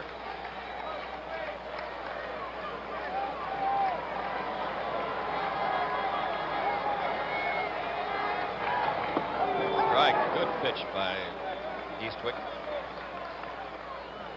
They're daring Evans to hit the ball over their heads in center and right field. I don't think Fisk could score from second base on a ball hit to right field, as shallow as Griffey's playing. No way. Have to hit the gap. Up and in, ball 1, 1-1. The trouble that Evans has sometimes is when he gets a couple of shots and hits that wall or the screen, and then he thinks, I'm a pull-hitting home run hitter, and sometimes misadjusts. 1-1 to it. Ball 2.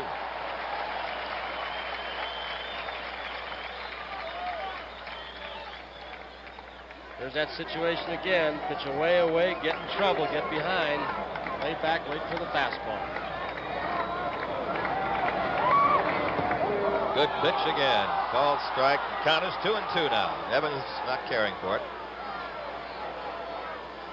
One thing about leads that I've noticed here in this ballpark, Ned, you saw it all year, you got to get a pretty good lead off second base because that ball does hit that wall. If they play it perfectly, you're still going to get nailed. So Sure. instead of a 4-step lead, Fisk has got a good lead at second. Fred Lynn used to take big leads off there this year, too. Out of play, 2-2. Just a medium speed ground ball hit between third and short sometimes can be tough to score on. Foster now has shortened up quite a bit. Yes, he has. He's not playing out near the warning path. 2-2. 2 outs, 2 on.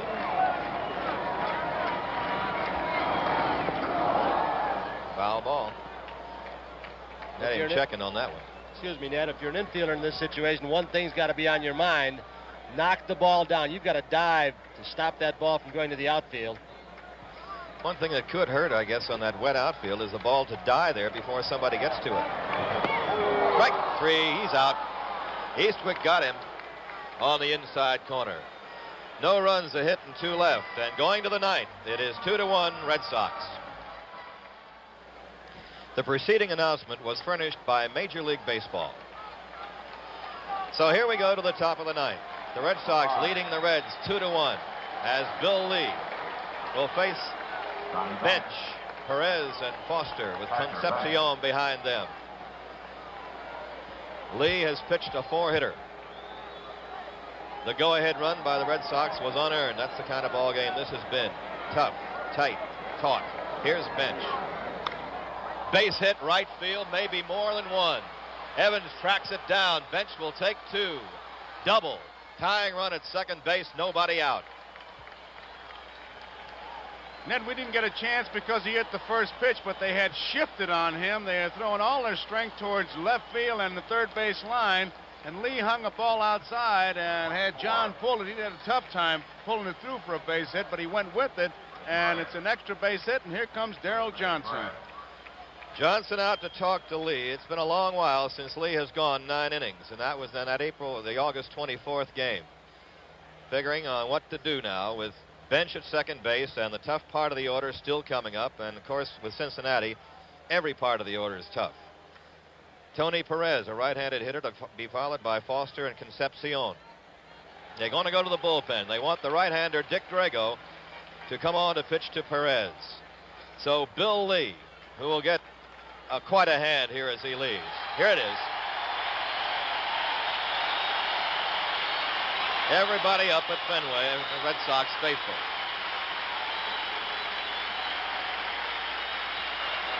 Lee worked 8 innings plus, giving up 5 hits and 1 run. Walked 2, struck out 4. and gives way to Drago. There's a break in the action here at Boston. The score, the Red Sox 2 and Cincinnati 1.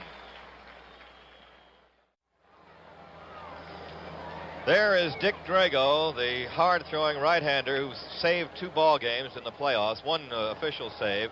He bailed out pitchers twice, and he did it by just throwing fastballs, Joe. He, I think, is a throwback to the, what I have to call the old-time relief pitcher who comes in and throws strikes. We went through a period where we had the kind of, what would you call them, the knuckleball, the screwball, the forkball type pitcher. But a guy like Drago goes back to the Joe Page or Ted Wilkes, that kind of ball player, pitcher, relief pitcher. Raditz is another guy, just rear back and throw as hard as he can into the strike zone. He's got a sinking fastball, and you can look for the fastball, but again, it doesn't mean you're going to be able to do anything with it. Yeah, had a good fastball. Let's take a look at this play again with Johnny Bench going into the right field with the pitch, and that's what he did right there. Doubling to right field to set up an entirely different ball game now as Drago comes on to try to bail out Bill Lee. Drago appeared in 40 games in the regular season. He had 15 saves, won 2, lost 2, and had an earned run average of 3.84. And the first man he'll face will be Tony Perez. I mentioned Drago. He had a 17-game winning year at Kansas City as a starting pitcher. He just became a short reliever this season. Last year they had him as a starter and a reliever. Perez 0 for 2, 1 RBI. Fouls at strike 1. Perez, a 109 RBI man over the season. 3rd in the National League behind Greg Luzinski, the Phils, and teammate Johnny Bench. And he wants very much to bat one in right now. And look at that Petrocelli with your Ned Gardnett line at 3rd. I'm looking at the Drago. That's a mean look there.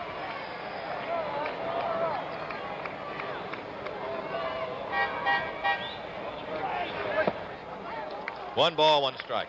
We got an interesting thing going on at second base. They're playing so deep. Burleson right now is trying to get some instructions from the bench, from the Red Sox bench, because Johnny Bench at second base is getting a tremendous lead. He's 12 for 12 in stolen bases.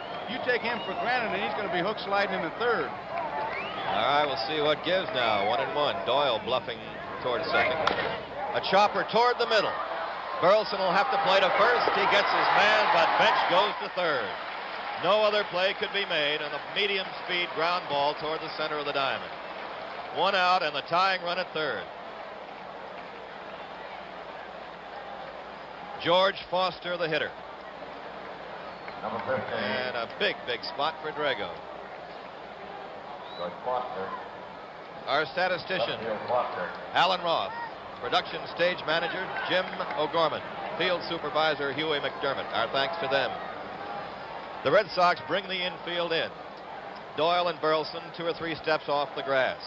The outfield shaded to left on Foster with power from the right side. He's 1 for 3 today, a single in the 4th inning. The Red Sox want to cut the runoff if they can.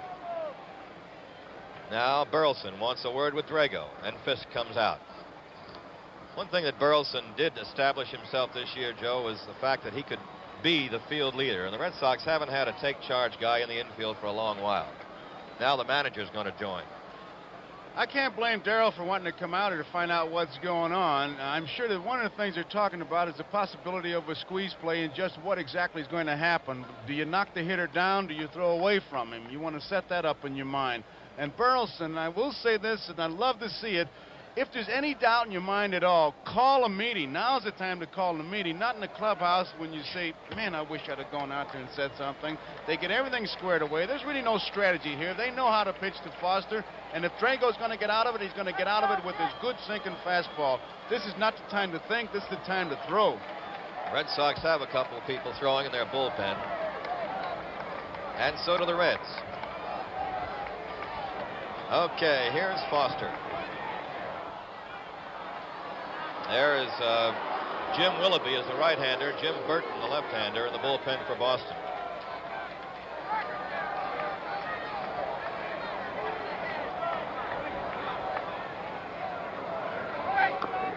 Check swing, strike 1.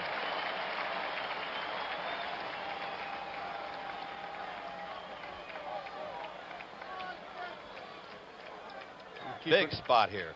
Want to try to keep an eye on where Fisk locates this ball, Ned. This is a big pitch, I think. 1 strike to Foster. Bench at third. Out of play, strike 2.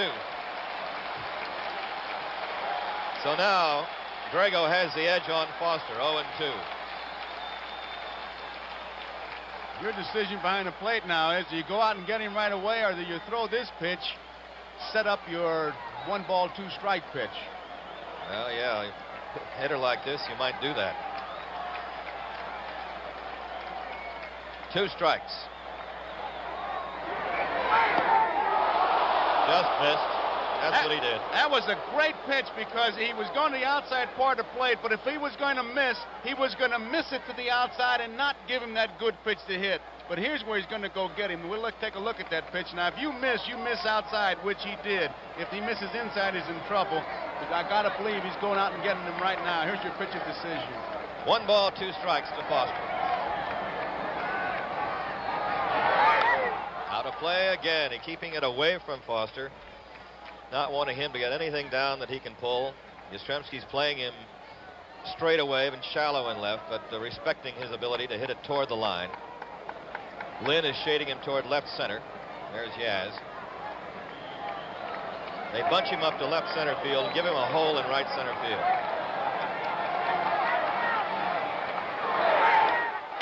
Ooh, jammed him that time. That's what you call fighting off a good pitch. If Drago could pick up a phone and ask for a pitch he could throw, that would have been it. That high, tight fastball, he had extra on it, and Foster just fought it off. Had he hit that ball, he wouldn't have been able to drive it anywhere. He just fought it off. So you're really seeing a battle between a pretty good relief pitcher and a pretty good hitter. 1-2 to Foster. Tying run at third. 1 out in the 9th.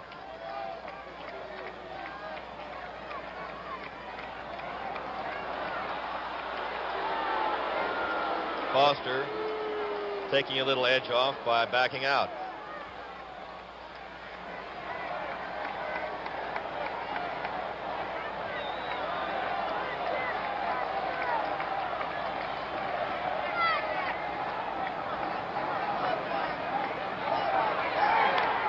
Fly ball, shallow, left. Yastrzemski in. Bench playing down the line, won't go home. 2 outs.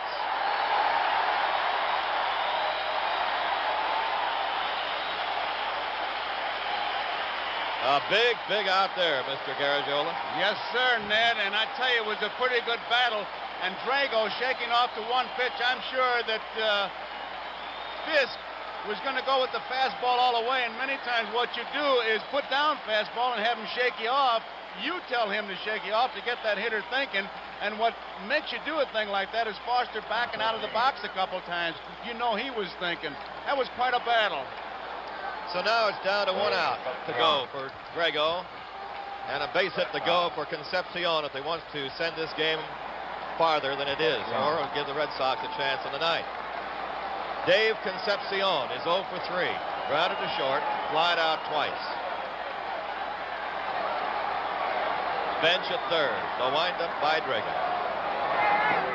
Strike. 0-1. Up and in again. He is letting out a notch, man. He has really blown that ball.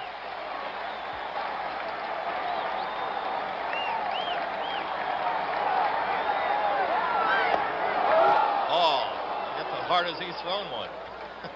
You notice he's not going to any trick pitching. Yeah, or bury it. Right. Incidentally, Concepcion's error led to the go-ahead run for the Red Sox, so he evened it up. Griffey is the batter. 0 for 3. Lead run at first. 2 outs. Strike. Well, you can't really fault Drago. He's pouring the coals. He made a good, powerful pitch, and Concepcion got the bat on it to the right place. I think you pinpointed it well, Ned. I got mine, you got yours. It was strength against strength, and at this particular time, Concepcion won that battle. But you know he's throwing hard, because anytime you hear a catcher's glove pop with the gloves they're using today, you really got to throw hard, because they're using pillows. That's right. So it's 1 strike to Griffey. The Red Sox 9th inning will have Burleson, Drago, and Cooper scheduled up.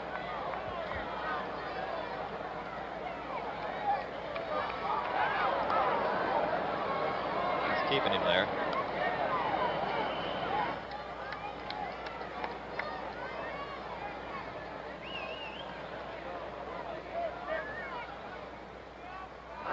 And again.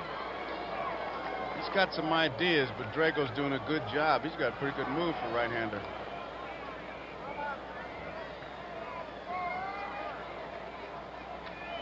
One strike to Griffey.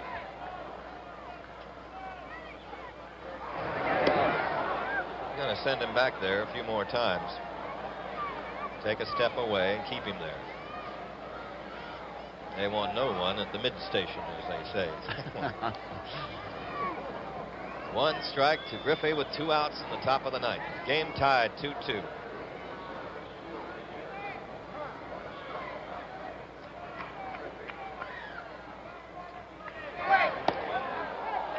One ball, one strike.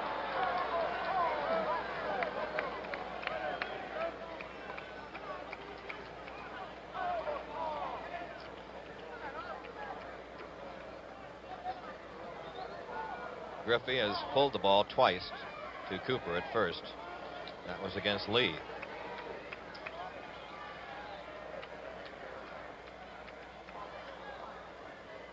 Runner going. Throw down there. It's Bateman for second base. And an argument by Burleson.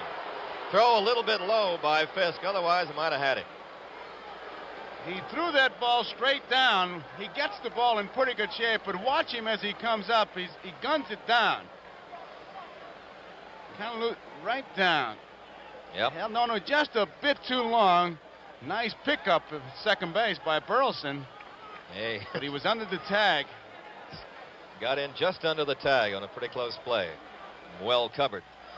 It's now 1-2, and the lead run is in scoring position. A single would put the Reds ahead. A good, solid single. 1-2 the count. Out of play.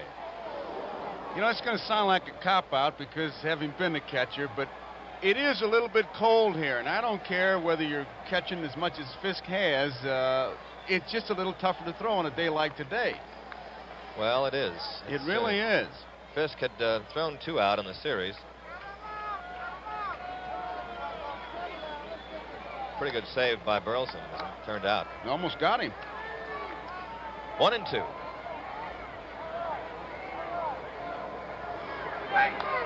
And again, Griffey hangs tough, spoiling a good pitch. 1 ball, 2 strikes.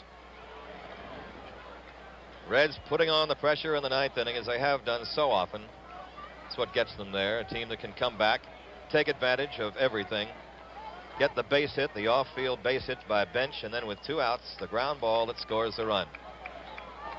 If Concepcion able to steal a base in the clutch is a pretty good indication of what kind of a ball club it is as far as balance. Absolutely. The ball club was down. They were almost saying, wait till we get you in our home ballpark, but Griffey has just given them a lead. And Griffey, who has kind of been in the shadows of the benches, Perez, Rose, and Morgans, it was his bunt that beat Pittsburgh, and now it's his extra base hit that puts him ahead. The run charged to Drago. The other 2 runs charged to Lee. So now the game has really changed around, and the Reds have the advantage, and they are going to put this man on. Geronimo is going to get the walk with first base open, which will send up Eastwick. So intentional pass to Geronimo, who'd gone 0 for 3. And even though he had not had a hit in the series or in postseason playoffs, had gone 0 for 14, still, strategy dictates you've got to put him on, or else force a pinch hitter for Eastwick.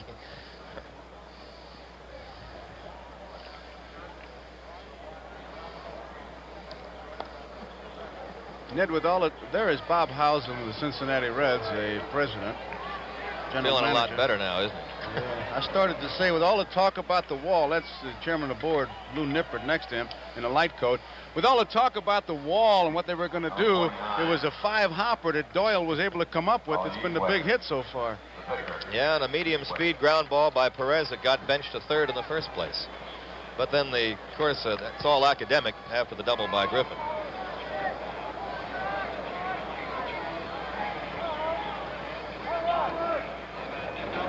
Eastwick, strike one. Well, due to the length of this game and what an exciting game it is, we'll be going right to the football, the Oakland Raiders and Kansas City Chiefs. So we can get you into the mood for that game, because that'll be a beauty, just like this one is.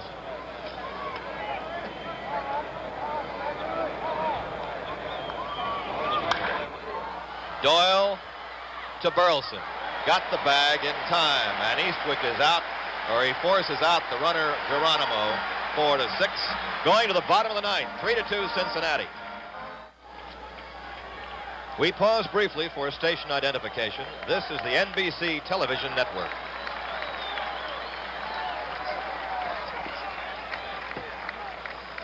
So it's the bottom of the ninth inning. Cincinnati leading the Red Sox 3-2.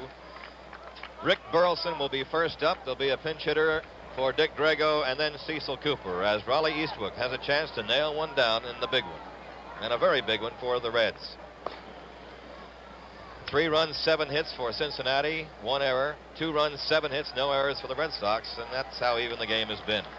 Ned, you've seen the Red Sox all year. Well, Burleson, is this a bunt situation for him for the base hit? Not often, no. I don't think so. We'll see, with Rose playing third. They want to get a man on, right. I noticed Bench moved Rose in at third, and that's the reason I ask you. He could do it, but he doesn't often to lead off an inning. We'll see now. Red Sox down by a run. You can play for tie at home. Swinging and off his foot. Oh, boy. And Burleson's caved in a little bit there. There it goes. It's a sinker ball. Fastball in. It goes right down. Right off this left foot, boy. And if that doesn't make you late for the dance, nothing will. Telling me. Put you in a pair of Richie Hebner shoes, won't it? Oh. I tell you, Tony, I couldn't run anyhow. I wouldn't mind wearing those steel-plated those toes that the umpires got and wear those shoes, because it wouldn't hurt or help my speed. It would help you on a play like that. 1 strike to Burleson. Ball 1. There they are.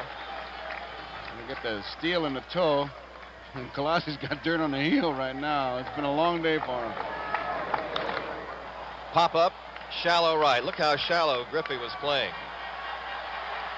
Foul ball catch. 1 out. He was way in. Carbo. Bernie Carbo, who used to play with the Cincinnati Reds, is coming up to bat. He is going to hit for Drago. He's tattooed that wall, especially earlier this year, hasn't he, Ned? He had a great first half. Has an inside-out swing. He uses the wall, and he hit a batch of home runs. Had a lot of game-winning hits. And he did the same. Well, he went a little farther this year than he did last. Last year was about a half season. He went about 3/4 before he started tailing off, and he got hurt. As I recall, he was involved in a very controversial play with the Reds in a playoff in, when was it, 70, 71, something, play at the plate. Right. He was 0 for 8 in the 1970 series for the Cincinnati Reds. Hit .257 this year with 15 home runs.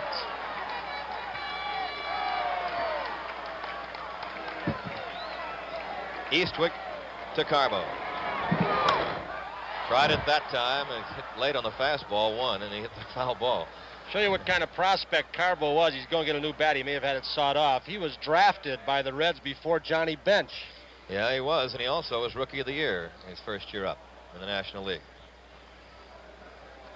Made a lot of notoriety last year by carrying a stuffed gorilla around that Scipio Spinks had willed him from the Cardinals. Mighty Joe Young, but when some of his teammates tried to burn it in the clubhouse, he decided to send it home. Didn't he take that to a coffee shop and order breakfast for it and then get separate checks? Yeah. The waitress gave him separate checks? Yeah, he left him in his bed in Dallas. And the maid came in to make up the room and saw that he was covered up. And she flew out of there. Thought there was somebody in it. What is this? 1 strike to Carbo.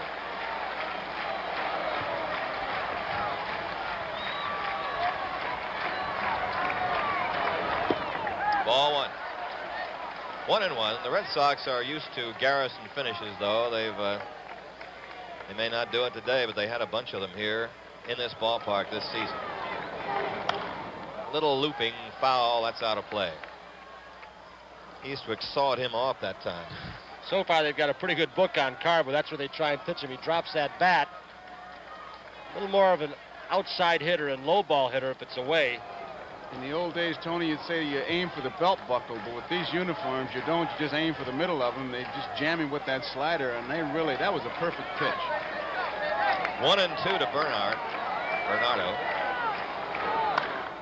Stings one to left. It is going to be caught by Foster. Went to the opposite field, but Foster was playing him just right. And now there are 2 downs, and the Red Sox are down to their last out. 17. Cecil Cooper. Cecil Cooper is up. He is 1 for 4. He doubled to left in the first inning. The other 3 times up, he grounded out. The crowd, which was roaring before, quieted in the top of the ninth, and they're still quiet. Playing tight on the lines. Deep in right field to protect against the extra base hit. What a hole he's got down the right field line. He's In the got outfield. a lot of green there to aim for. You've got to see all that space between Griffey and the foul pole. Ball 1. 1 ball, 1 strike to Cooper. Reds leading 3-2 in the ninth. 2 out.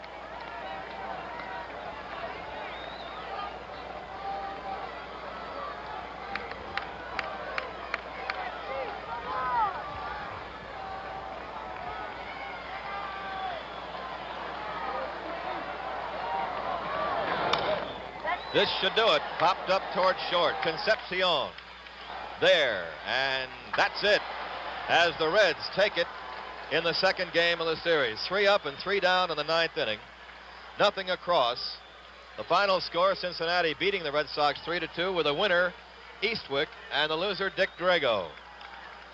Well, a happy Cincinnati ball club heading for the clubhouse. It really picked them up. It was Johnny Bench who got us started in the ninth inning, and after 2 outs, Concepcion's base hit, an infield hit, scored Bench, who would move to third on a bouncing ball by Perez, a double by Griffey, and it's 3-2.